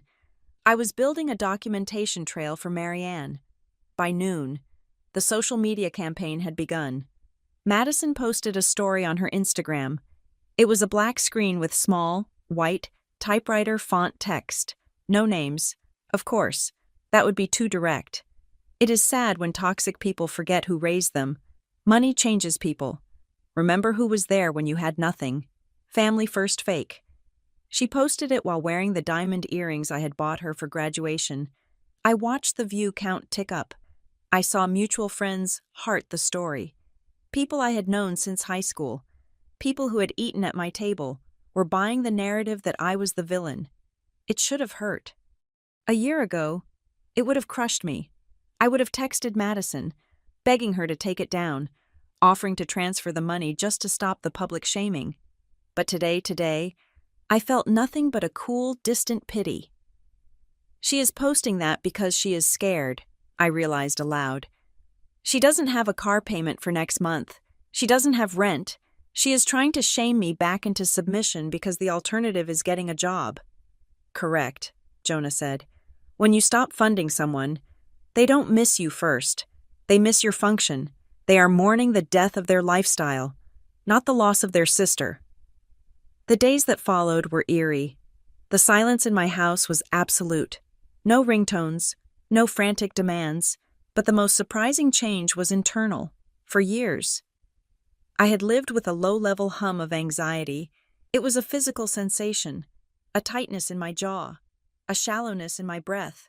I was always waiting for the other shoe to drop. I was always anticipating the next crisis I would have to solve. Now, the shoe had dropped. The crisis had happened, and I was still standing. My sleep improved. I stopped grinding my teeth. I woke up without the dread that usually accompanied checking my phone. The silence didn't feel like punishment, which was what Lori intended it to be. It felt like oxygen. I went to work at Brightwell Dynamics. I handled a complex server migration for a logistics firm. I was sharp, focused, and efficient. "You look different," my boss, Sarah, remarked during our Wednesday briefing. Did you change your hair? No, I said, smiling. I just dropped about 400 pounds of dead weight. Well, it suits you. I went home that evening feeling a sense of quiet triumph. I had won. I had escaped. I thought the worst was over. I thought the embarrassment of the restaurant and the blocking of the cards was the climax. I thought they would sulk for a few months and then eventually come back with their tails between their legs, ready to accept my new boundaries. I was naive. I forgot the first rule of cybersecurity. The threat you see is rarely the one that kills you. It was Thursday night, 8 days since the dinner. I was sitting on the patio, drinking tea, watching the fireflies in the backyard. The air was warm and smelled of jasmine. My phone buzzed. It wasn't a text. It wasn't an email. It was a push notification from the identity protection app I had installed on Marianne's advice. Alert new credit inquiry detected. I frowned. I hadn't applied for anything. I hadn't authorized a check. I unlocked the phone and opened the app. The screen refreshed. Pulling the data from the bureau. Inquiry type, hard pull. Creditor Lone Star Automotive Finance. Date today. Status blocked by user freeze. I stared at the screen. A car loan. Someone had tried to take out a car loan in my name. My heart didn't race. It slowed down. It was the cold, heavy beat of realization. This wasn't an accident. You don't accidentally apply for a car loan with someone else's social security number. You have to type it in. You have to sign a document claiming you are that person. I tapped for more details. The application had been submitted online. The address used on the application was not my address. It was 104 Maple Drive. My parents' house. I felt a chill that had nothing to do with the night air. The anniversary redo hadn't just been a dinner trap. It was a distraction.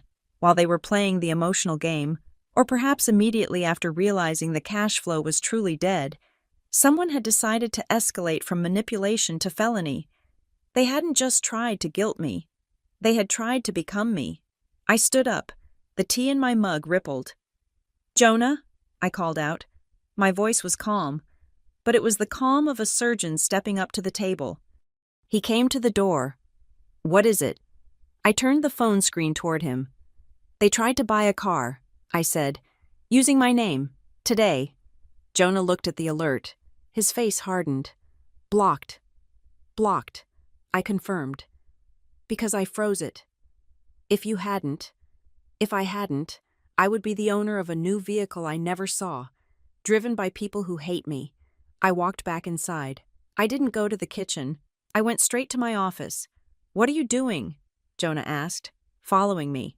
"I'm calling Marianne," I said, "and I'm printing everything." "This changes things, Nat," Jonah said, his voice serious. "This isn't family drama anymore. This is criminal." "I know," I said, sitting down at the desk. The blue light of the monitors washed over my face, stripping away the daughter and leaving only the investigator. I opened the spreadsheet. I opened a new tab. I named it Evidence. "They wanted a reaction," I whispered to the empty room. "They are going to get a lawsuit." I dialed Marianne's number. It was late, but I knew she would answer. This was the moment she had warned me about. The entitlement had turned into desperation, and desperation had just crossed the line into fraud. The glow of the monitor was the only light in the room, painting my face in a pale, ghostly blue. I was not looking at a spreadsheet of family expenses anymore. I was looking at a credit report from Equifax, specifically a section labeled Inquiries and New Accounts. The alert had not been a glitch. There it was, stamped with today's date, an application for an auto loan through a lender called Lone Star Automotive Finance. The status read, "Denied due to security freeze," but the attempt itself was the smoking gun. It was a hard inquiry, the kind that dents your score just by existing. I picked up my phone and dialed the customer service number for the lender. It was 8:15 at night, but their fraud department had a 24-hour line. "Lone Star Finance. This is Kevin," a tired voice answered. "Hello, Kevin. My name is Natalie Bennett. I received an alert regarding an application made in my name today. I did not make that application." The shift in Kevin's tone was immediate. The boredom vanished. replaced by a scripted caution. I see. I can look into that for you. Ms. Bennett, can you verify your social security number? I gave him the number. And your current address? 214 Elm Street. I said. There was a pause. The clicking of a keyboard came through the line. That is not the address we have on the application, ma'am, Kevin said. I closed my eyes. Let me guess. Is it 104 Maple Drive? Yes, it is, he confirmed. And the email address listed is nataliebennettfinance@gmail.com. I do not own that email address, I said. My voice was steady, shockingly so. Kevin, can you tell me what income was stated on the application? $180,000 a year, he read. They had overestimated, or maybe they just picked a number that sounded like success to them. And the employment. Brightwell Dynamics, Senior Operations Lead. A cold knot tightened in my stomach. They knew my title. They didn't know what I did, but they knew the label. They had listened to me enough to steal my credibility, but not enough to respect my boundaries. Thank you. Kevin, please flag this as fraudulent. I will be filing a police report. Already flagged, ma'am. Since the credit bureau freeze was active, the system auto-rejected it, but you should know the applicant provided a driver's license number. My hand gripped the phone tighter. My driver's license number. Yes, I hung up. I stared at the wall. They had gone through my purse. At some point, maybe during the Christmas party last year, or perhaps when I left my bag in the kitchen to help with dishes, someone had taken my license out and photographed it. I called Marianne. She answered on the first ring, as if she were sitting by the phone waiting for the other shoe to drop. They crossed the line, I said. Tell me, she commanded. I gave her the details, the lender, the address, the fake email, the income declaration. Okay, Marianne said. Her voice was devoid of sympathy, which was exactly what I needed. She sounded like a surgeon assessing a trauma. This is not a family dispute anymore, Natalie. This is identity theft. It is a federal crime. We are done playing defense. I know. I need you to pull your physical files, Marianne instructed. If they tried this today, it is because they are desperate. And if they are desperate today, they have probably been desperate before. I want you to audit everything. Every lease, every co-signed document, every insurance policy from the last 5 years. Look for the cracks. I will, I said. And Natalie. Yes. Do not call them. Do not text them. If they reach out, you do not answer. You are building a case for a prosecutor, not a therapist. Any communication from this point forward is evidence. I spent the next 3 hours turning my home office upside down. I pulled boxes from the closet. I opened old tax files. I found a folder labeled Family Medical that I hadn't touched in 3 years. Inside, buried beneath old vaccination records and a copy of my birth certificate, I found a document from 4 years ago. It was a lease agreement for an apartment Madison had rented in Austin during her brief attempt at finding herself. I remembered this. Lori had called me, frantic, saying the leasing office needed a character reference and a proof of income just to verify she had a stable family. They had faxed me a sheet. I had signed the bottom of a page that looked like a standard guarantor form. Assuming it was a formality, I unfolded the document. I looked at the signature page. There was my signature, Natalie Bennett. But it wasn't my signature. The N was too looped. The T's were crossed with a flourish I never used. I looked closer. The ink pressure was uneven, hesitant, as if someone had practiced it a dozen times on a scrap piece of paper before committing to the line. I compared it to my actual signature on a check on my desk. The difference was subtle to a layman, perhaps, but to me, it was screaming. I flipped to the first page. It wasn't a character reference. It was a co-signer agreement with full liability. They hadn't just used me to get the apartment. They had forged my consent to ensure I was on the hook if Madison bailed. And she had bailed. 6 months early. I remembered helping with the lease break fee, thinking I was being a generous sister. In reality, I was legally obligated to pay it because of a signature I hadn't written. The pattern shifted in my mind. The data points rearranged themselves into a terrifying new picture. The dinners at the Argent Room, the vacations, the emergency repairs. It wasn't just entitlement, it was cash flow management. My parents weren't just living beyond their means, they were insolvent. They were juggling debts, moving money from one credit card to pay the minimum on another, using my gifts to plug the leaks in a sinking ship. The expectation that I would pay for dinner wasn't just bad manners, it was a necessity. They literally did not have the liquidity to cover a $600 meal, but they needed to be seen eating it to maintain the illusion that they could. They were running a Ponzi scheme, and I was the investors. The next morning, I did not go to work. I took a personal day.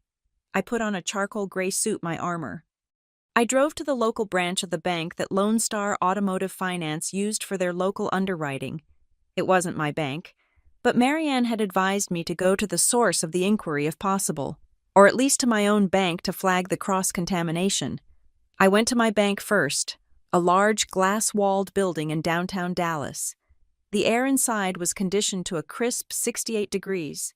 It smelled of carpet cleaner and money. I sat across from a fraud specialist named Mrs. Higgins. She was a woman in her 50s with glasses on a chain and a demeanor that suggested she had seen every variety of human deceit. "I need to place a pervasive fraud alert," I told her, "and I need to review a specific inquiry." She typed on her keyboard. The sound was rhythmic, soothing. "I see the alert from Equifax," she said. "The auto loan application. It was blocked, but the data packet is here." "Can you see the asset?" I asked. "What were they trying to buy?" Mrs. Higgins squinted at the screen. "It looks like a financing request for a Land Rover Defender, the 110 model, black exterior. Price, $84,900, plus taxes and fees." I sat back in the chair. The room felt very still. A Land Rover. Madison had been talking about that car for months. She called it her dream aesthetic. She posted pictures of them on her Pinterest board. They weren't trying to buy a used sedan to get to work. They were trying to finance an $85,000 luxury tank using my credit, likely to drive it to the club and show off to people they hated. "And the co-applicant?" I asked, though I knew the answer. "There is no co-applicant," Mrs. Higgins said. "You were listed as the primary borrower. Madison Bennett was listed as the authorized driver." "I see. Ms. Bennett," Mrs. Higgins said, taking off her glasses. She looked at me with a kind of professional pity that was far more devastating than any hug. "This was not a mistake. The application included your social, your previous address, and your driver's license number. Whoever did this had access to your physical documents. I know who did it," I said. "If you want to pursue this, we need to file a formal affidavit of identity theft. It goes to the Federal Trade Commission. It is not something you can undo once it is filed. It triggers a criminal investigation." "I understand. It often involves family members," she added gently. "I understand," I repeated. I looked at the pen on the desk. It was a cheap ballpoint with the bank's logo. It was the only weapon I had left. "Give me the forms," I said. I spent the next hour filling out paperwork. I listed the unauthorized inquiry. I listed the forged lease agreement I had found, attaching a copy I had made. I listed the credit card account Madison had been an authorized user on, noting the charges I hadn't approved but had paid to avoid conflict. I was systematizing their destruction. When I walked out of the bank, the sun was blindingly bright. The world looked exactly the same as it had 2 hours ago, but the landscape of my life had been scorched earth. I got into my car. My hands were not shaking. I felt a strange, icy clarity. I realized then that I wasn't angry anymore. Anger is a hot emotion. It requires connection. It requires you to care about the person who hurt you. This was different. This was the cold calculation of a risk manager neutralizing a threat. They had risked my future. They had risked my security clearance at Brightwell Dynamics, because a federal fraud investigation or a bankruptcy on my record could cost me my license to handle sensitive data. They had almost cost me my career so Madison could drive a Land Rover. My phone rang. The sound cut through the silence of the car. I looked at the screen. "Mom," I stared at the name. Marianne had said not to answer. Do not negotiate. But then, I remembered the advice about evidence. I swiped the screen to answer, but I didn't say hello. I pressed the record button on the interface, a feature I had installed on my phone specifically for work calls. Legal in Texas. As long as one party consents, I consented. Natalie. Lori's voice came through the speakers. She sounded breathless, casual, a little too high-pitched. Hi, honey. I know things have been weird this week. I didn't speak. I just listened. Listen, we are at the dealership, she continued, rushing past my silence. Madison is looking at a car. Her old one is it is unsafe. Nat, you know how those brakes were? They weren't at the dealership. The loan had been denied yesterday. They were scrambling. Anyway, Lori laughed, a nervous tinkling sound. There was a little hiccup with the paperwork. The finance guy says there is some kind of lock on your file. It is probably just a mistake because you traveled recently. She paused. She was waiting for me to jump in, to offer to fix it, to apologize for the inconvenience. We just need you to sign something, she said, her voice dropping to that gentle, persuasive tone she used to ask for money. They can fax it to you, or we can drive it over. It is not a big deal. Just a formality so Madison can drive off the lot today. It is really urgent, honey. They have another buyer looking at it. It was a lie. There was no other buyer. There was only the desperation of people who had already spent the social capital of a car they didn't own. It is not a big deal, she repeated. Just a signature. I looked at the bank affidavit on the passenger seat. The ink was still fresh. Natalie, are you there? I am here, I said. Oh, good. So, can we bring the paper over? We can be there in 20 minutes. No, I said. What do you mean? No, Natalie. Don't be difficult. Madison needs this car for work. Madison didn't have a job. I am not signing anything. Mom, I said. And the lock isn't a mistake. There was a silence on the line, a long, heavy silence where the pretense finally evaporated. What did you do? Lori asked. Her voice was unrecognizable. It was low, guttural. I did what responsible people do, I said. I protected my assets. You are going to fix this, she hissed. Right now, or so help me God, Natalie. Or what? I asked softly. You will punish me. You have nothing left to take. I hung up. I sat there for a moment, watching the traffic pass by on the main road. They weren't going to stop. Lori's call confirmed it. They weren't ashamed of getting caught. They were angry that the lock worked. They planned to escalate. They would come to my house. They would try to force the signature. But they didn't know I had already filed the report. I put the car in gear. I wasn't going home to hide. I was going to Marianne's office to hand over the recording. The procedural thriller wasn't over. We were just moving to the third act. The dining table in my house is a reclaimed wood piece I bought 3 years ago. It is sturdy, simple, and unpretentious. Tonight, however, it looked less like a place for a meal and more like a deposition table. There were no placemats. There were no wine glasses. There was only a pitcher of ice water, 4 clear tumblers, and 4 neatly stacked binders. At the head of the table, facing the empty chairs, was my laptop. On the screen, magnified via a high-definition webcam, was Marianne Cole. She was sitting in her office against a backdrop of law books, wearing a blazer that looked sharp enough to cut glass. She was mute for now, observing the room like a sentinel. I had texted them an invitation that morning. Come over for dinner. We need to reset. They interpreted reset as capitulation. They thought the silence of the last few days was my resolve breaking. They thought I was inviting them over to open my checkbook again. When the doorbell rang at 7 o'clock, I took a deep breath. I checked my pulse on my wrist. It was steady, 70 beats per minute. I wasn't the defendant tonight. I was the prosecutor. I opened the door. Lori was the first one in, carrying a store-bought apple pie. It was a prop, a peace offering that cost $5 to smooth over a 5-figure betrayal. Raymond followed, looking stiff but relieved, wearing a polo shirt that was tucked in a little too tight. Madison trailed behind, wearing oversized sunglasses even though it was dusk, looking bored and irritated. "Oh, honey," Lori said, moving to hug me. "I am so glad you came to your senses. We were just sick about this whole misunderstanding."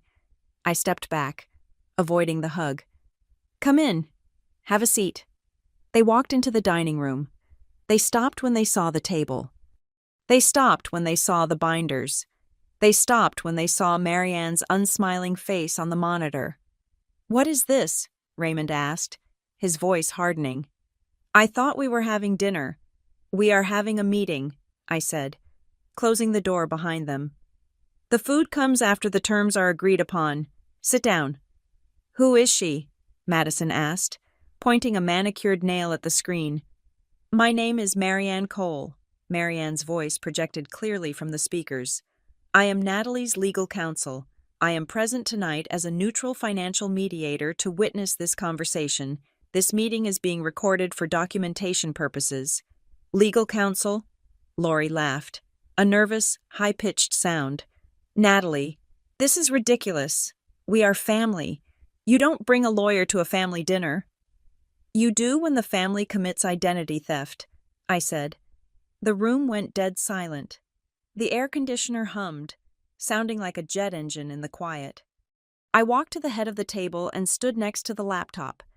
"Sit down," I repeated, "or you can leave, and Marianne will file the police report she has drafted on her desk right now." They sat. Raymond took the chair opposite me. Lori sat to his right, clutching her purse. Madison slumped into the chair on the left, crossing her arms. "Open the binders," I instructed. "I am not reading this," Raymond spat, pushing the binder away. "I am your father, Natalie. I demand respect. And I demand security," I countered. "Open it to page 1. I didn't wait for them to comply. I opened my own master copy. "Page 1, I began, my voice devoid of inflection.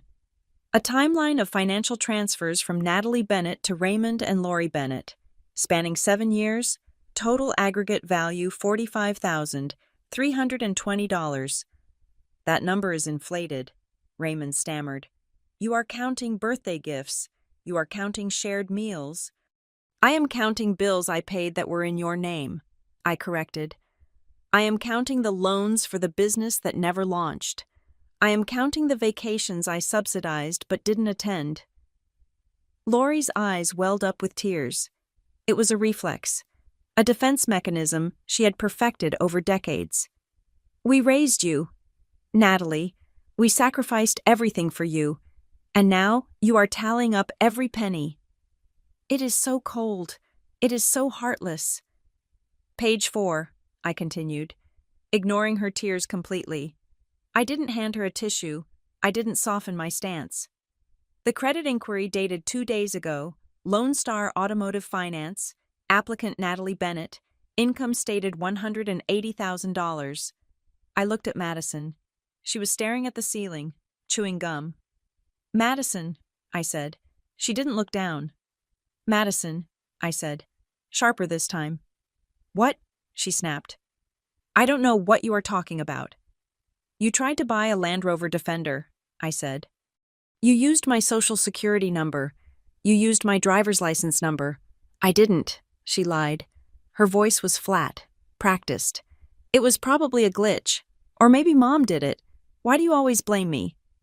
"Because the email address used on the application was maddybstar@gmail.com, I said.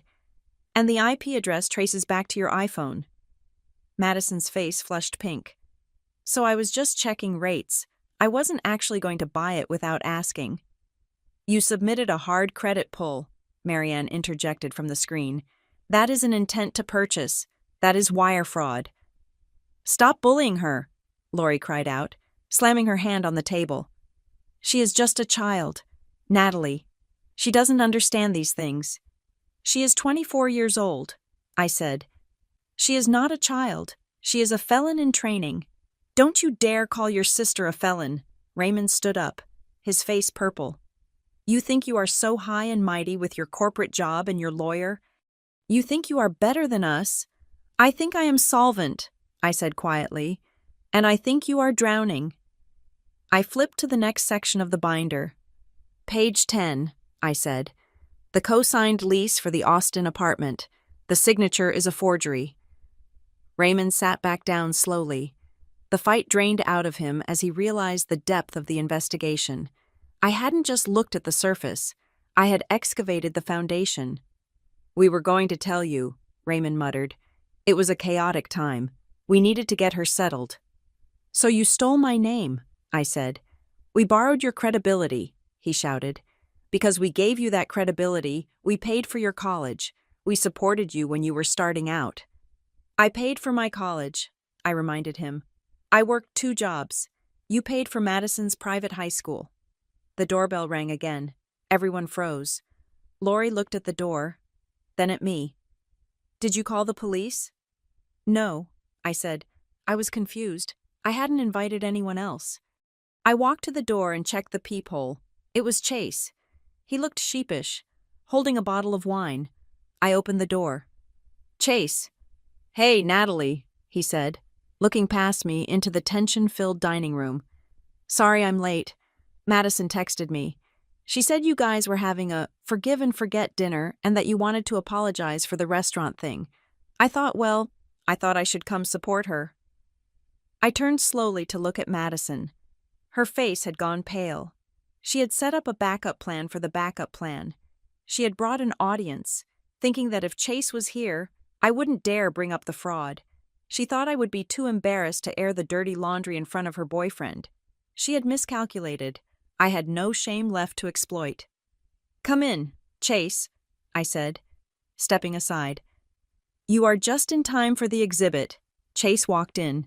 He saw the binders. He saw the lawyer on the screen. He saw Lori crying and Raymond looking at the floor. What is going on? Chase asked, the wine bottle dangling uselessly in his hand. Madison told you I wanted to apologize, I asked him. Yeah, Chase said, looking at Madison. She said you were, having a breakdown and wanted to make it right. Madison, I said, pointing to the binder in front of her, tell Chase what we are discussing. Shut up, Natalie, Madison hissed. We are discussing the Land Rover she tried to buy in my name 2 days ago, I said to Chase, because she doesn't have the credit to buy it herself, or the income. Chase looked at Madison. You told me you bought that car. You showed me the order form. I did, Madison cried, standing up. I just needed a cosigner. Okay, it is standard. Without the cosigner knowing, Chase asked. He wasn't the sharpest tool in the shed, but he knew self-preservation. He took a step back. Sit down, Chase, I said, or leave, but don't stand there. He sat in the corner, away from the table, clutching his wine bottle like a shield. I returned to my spot. The energy in the room had shifted. The denial was gone. The audience had turned against them. Now, there was only the verdict. Here are the options, I said. There are 2. There is no option C. There is no negotiation. I looked at Marianne. She nodded. Option 1, I said. You sign the document on the last page of the binder. It is a confession of debt and a repayment plan. You will repay the $45,000 over the next 5 years, interest-free, because I am generous. Furthermore, you will attend financial counseling once a month, and you will provide proof of attendance to Marianne's office. Madison will get a real job within 30 days. A job? Madison scoffed. Doing what? I don't care, I said. Starbucks, retail, data entry, anything that generates a W-2 form. And option 2, Raymond asked, his voice low. Option 2, I said. I accept that you are unwilling to change, in which case, Marianne files the identity theft report with the Federal Trade Commission and the Dallas Police Department tomorrow morning. I will press charges for the fraudulent credit application and the forged lease. I will sue for damages, and I will cut off all contact with you permanently. No holidays, no calls, no photos. Lori let out a sob that sounded like a wounded animal. You would send your sister to jail over a car. I would send a criminal to jail for a crime, I said. The choice is yours, pen or police. The silence stretched for a minute, 2 minutes. Raymond picked up the pen. His hand was shaking. He looked at the document. He looked at his wife, who was weeping into her hands. He looked at Madison, who was staring at Chase, willing him to save her. But Chase was looking at his shoes. "Why?" Raymond whispered. "I thought he was asking why I was doing this." "Because I have to protect myself," I answered. "No," Raymond said. He looked up at me, and his eyes were red, rimmed with an exhaustion I had never seen before. "Why did we do it?" He wasn't asking me. He was asking the room. He was asking the universe. "We just wanted." He trailed off. He gestured to the air, as if trying to grab smoke. "We wanted to be the people we were supposed to be. The club, the dinners, the trips. Everyone else has it. Natalie, the Millers, the Hendersons. They all have it. They have money. Dad," I said. "We couldn't stand it," he admitted. The confession poured out of him like bile. Being ordinary, driving a 6-year-old car, ordering the chicken instead of the steak, it felt like we were disappearing, like we didn't matter. "So you decided to matter at my expense," I said. "We thought you could handle it," he said. "You are so strong. You are the rock. We thought it wouldn't break you." "Rocks erode," I said. "If you pour enough acid on them."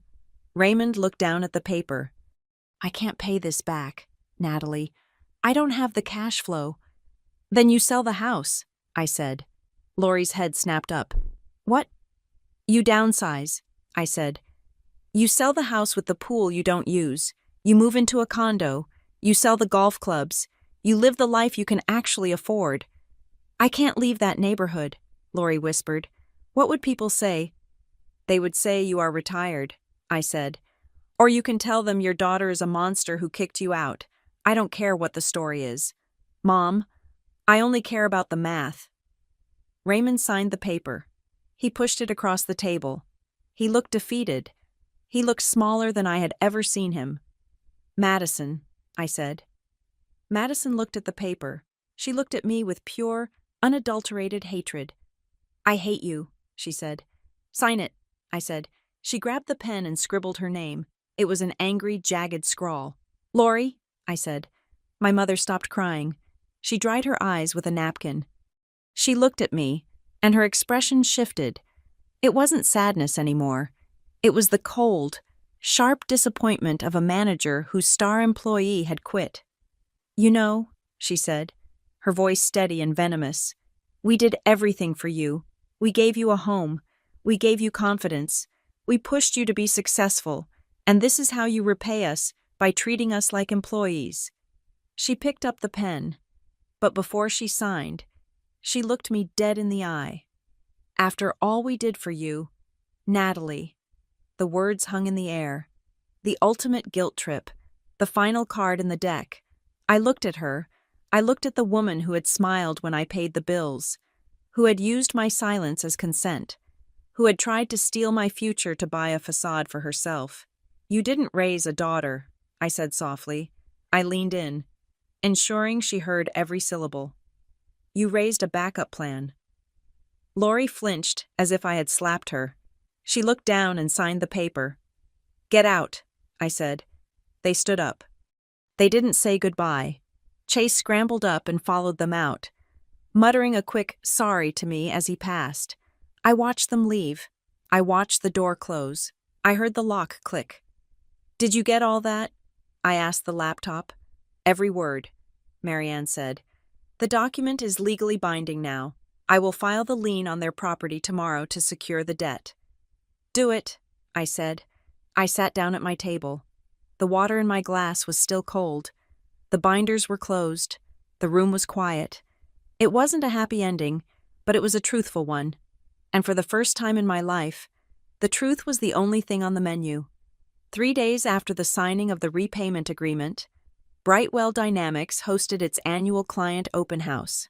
It is a prestigious event, a night where we showcase our capabilities to defense contractors and corporate partners. The lobby is transformed from a sterile security checkpoint into a gallery of innovation, with servers humming behind glass walls and hors d'oeuvres circulating on silver trays. I was standing near the encryption demonstration, holding a glass of sparkling water. Speaking with a prospective client from a logistics firm in Houston, I felt confident. I felt secure. I felt like the person I was supposed to be when I wasn't carrying the weight of 3 other adults on my back. Then, I heard the voice. It was not loud. At first, it was the specific, sharp frequency that had conditioned me since childhood to straighten my spine and hold my breath. Well, I am sure she is here somewhere. She is the senior operations lead. After all, unless she is hiding from her own mother. I froze. I turned slowly toward the entrance. Lori and Raymond were standing at the check-in desk.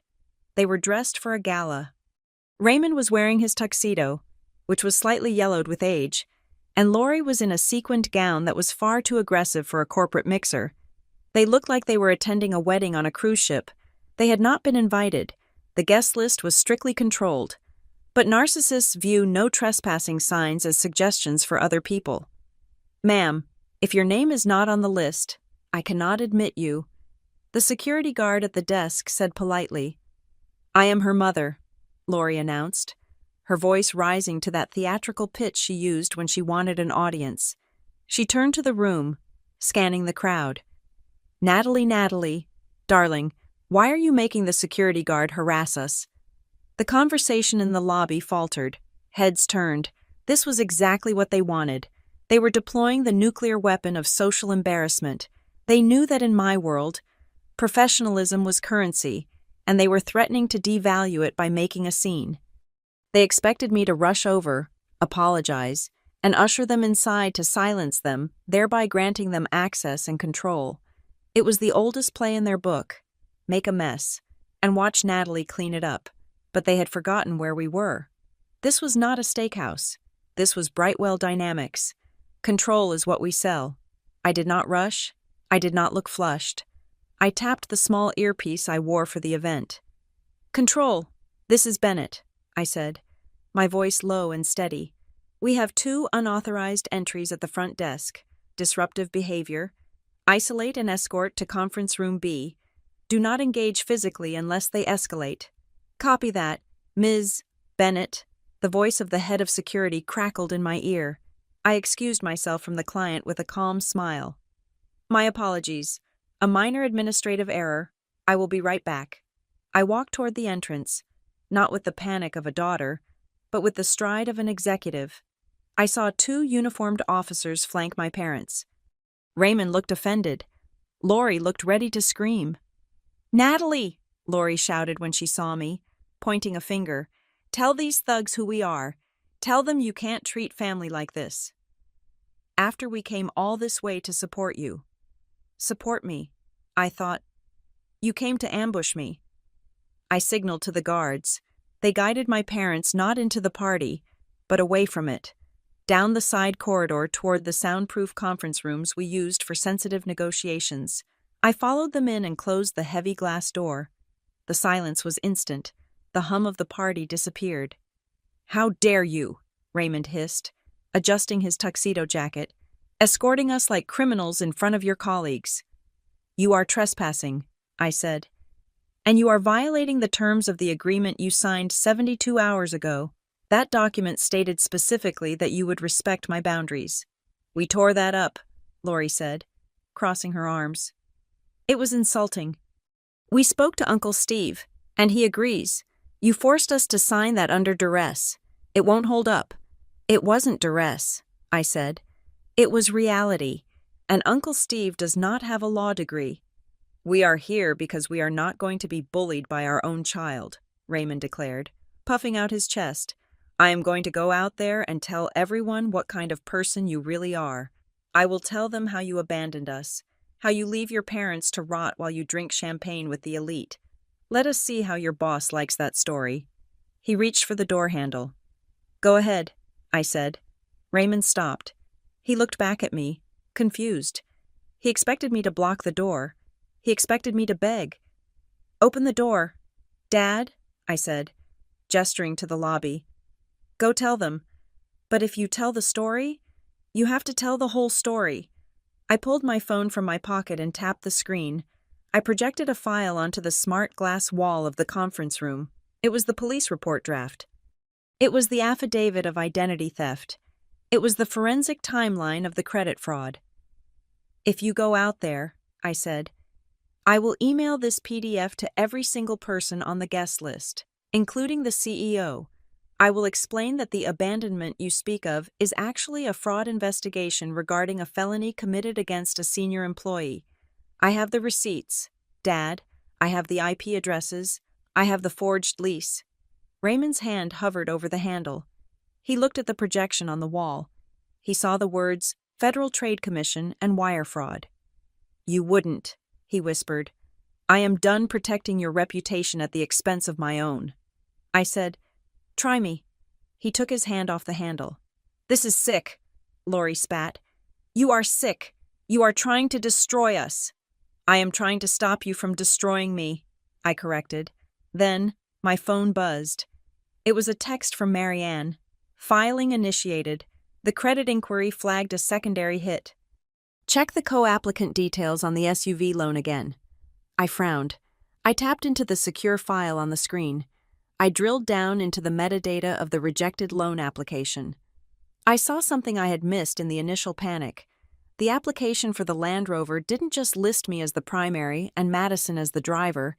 It listed a third-party contact for delivery coordination, Lori Bennett. I looked at my mother. She was standing there, radiating righteous indignation, clutching her purse. "It wasn't Madison," I said. The realization hit me with the force of a physical blow. It wasn't just that Madison was spoiled. It was that she was a puppet. "Madison didn't apply for that car," I said, my voice dropping to a whisper. "She doesn't know how to fill out a credit application. She doesn't know my social security number by heart. But you do, Mom. You have it in your old files from when you set up my savings account when I was 10. Lori's face went pale. Her eyes darted to Raymond, then to the floor. "Madison wants the car," I continued, piecing it together. "But you needed her to have it, because if Madison drives a Land Rover, it looks like the Bennett family is succeeding. It looks like you raised a winner. You were using my credit to buy a costume for her so you could get the applause." "She needs a safe car," Lori shrieked, her composure finally shattering. "She is beautiful. Natalie. She deserves to be seen in something nice. Not that junker she drives. You don't understand because you don't care about image. You walk around in your boring suits and your boring car and you embarrass us. Madison is the only one who tries to make this family look good." "By stealing?" I asked. "By doing what is necessary," Lori screamed. Suddenly, the door to the conference room opened. Madison walked in. She was wearing a security badge labeled Visitor, Escort Required. She had been detained at the back entrance trying to sneak in. A guard was right behind her. "What is going on?" Madison asked, looking at Lori's red face and the projection on the wall. "Why is everyone yelling?" "Your mother just admitted to filling out the loan application," I said, looking at Madison. Using my name, Madison looked at Lori. "Mom, you said you talked to Natalie. You said she agreed to co-sign." "I was handling it," Lori snapped at her. "I was fixing it for you." "You told me she signed it," Madison yelled. "I told Chase we were getting the car on Monday. I posted a countdown on my story." "She lied to you, Madison," I said calmly. "Just like she lied to me. She tried to frame me for the loan, and when that failed, she tried to frame you for the attempt." "I didn't frame anyone," Lori sobbed. "I was just trying to help." "You were trying to commit fraud," I said. "And now, it is official." I tapped my phone. I sent a confirmation code to Marianne. "File it." "What did you do?" Raymond asked, seeing the movement. "I just authorized the formal identity theft report," I said. "The police will be contacting you within 48 hours to discuss the forged lease and the credit application. Since Lori is the one who filled it out, she will be the primary person of interest. But since the IP address was in your house, Raymond, you will be investigated as an accessory." "No," Lori whimpered. She grabbed Raymond's arm. "Ray, do something. She's calling the police on me." "I can't do anything," Raymond shouted, pushing her away. "You told me she agreed. You told me the lock was a mistake. You lied to me too. The alliance crumbled. The united front that had terrorized me for decades disintegrated the moment real consequences entered the room. Raymond turned on Lori to save his own skin. Madison backed away from both of them, looking at them with disgust, not moral disgust, but the disgust of realizing her sponsors were bankrupt. I am leaving, Madison announced. I am not getting arrested because you guys are crazy. Madison, wait, Lori cried, reaching for her. Don't touch me, Madison hissed. You made me look like an idiot. She turned and walked out the door, past the security guard. She didn't look at me. She just ran. I looked at my parents. They stood on opposite sides of the small room, separated by the wreckage of their own lies, the luxury certainty they had lived in the belief that they could always talk or spend their way out of trouble was gone. In its place was the cold, hard reality of legal exposure. Your cards are going to be closed, I told them.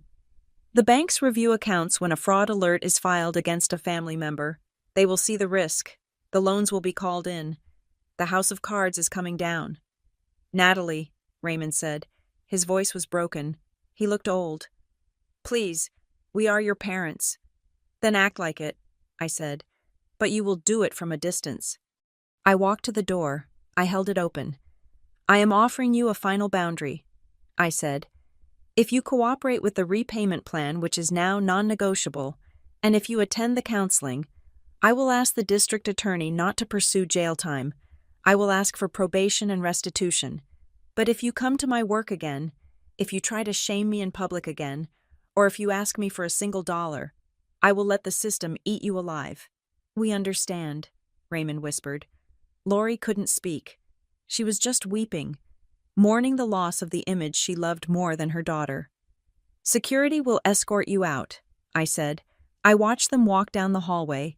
They didn't walk with their heads high. They walked like people who had nowhere left to go. I returned to the party. I picked up my sparkling water. The bubbles were still rising. The client from Houston was still waiting near the encryption display.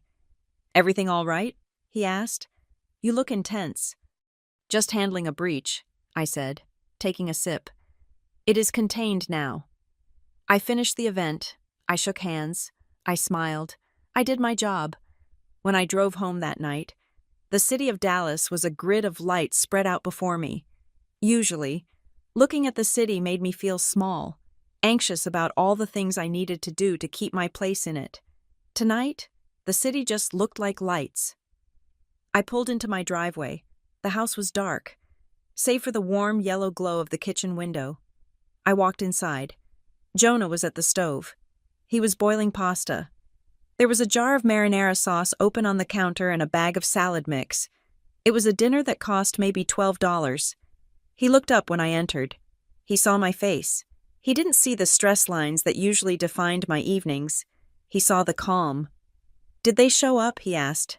They did, I said, putting my keys in the bowl. And they left. For good. For good. I nodded. The machine is broken. They can't fix it. I walked over to him. I wrapped my arms around his waist and rested my head on his shoulder. I smelled the basil and the garlic. I heard the water boiling. I filed the report, I said into his shirt. It is over. Jonah turned down the heat. He turned around and held me. How do you feel? I closed my eyes. I searched for the guilt. I searched for the fear. I searched for the need to fix them. There was nothing. Just a vast but quiet space where the noise used to be. I feel rich, I whispered. We have pasta. Jonah laughed softly. We are not rich. No, I said, looking up at him. I have peace, and it didn't cost me a thing. We sat down at the reclaimed wood table. We ate the pasta. We drank water. We talked about his day. We talked about a movie we wanted to see. We didn't talk about money. We didn't talk about my parents. For the first time in 33 years, the dinner table was just a table, and the only thing I had to pay was attention. Thank you so much for listening to my story. I would love to know where you are tuning in from. Are you listening while driving, cooking dinner, or maybe relaxing at home? Please let me know in the comments below so we can connect. If you enjoyed this story and want to hear more like it, please subscribe to the Maya Revenge Stories channel, like this video, and hit that hype button to help this story reach even more people. Your support means the world to me.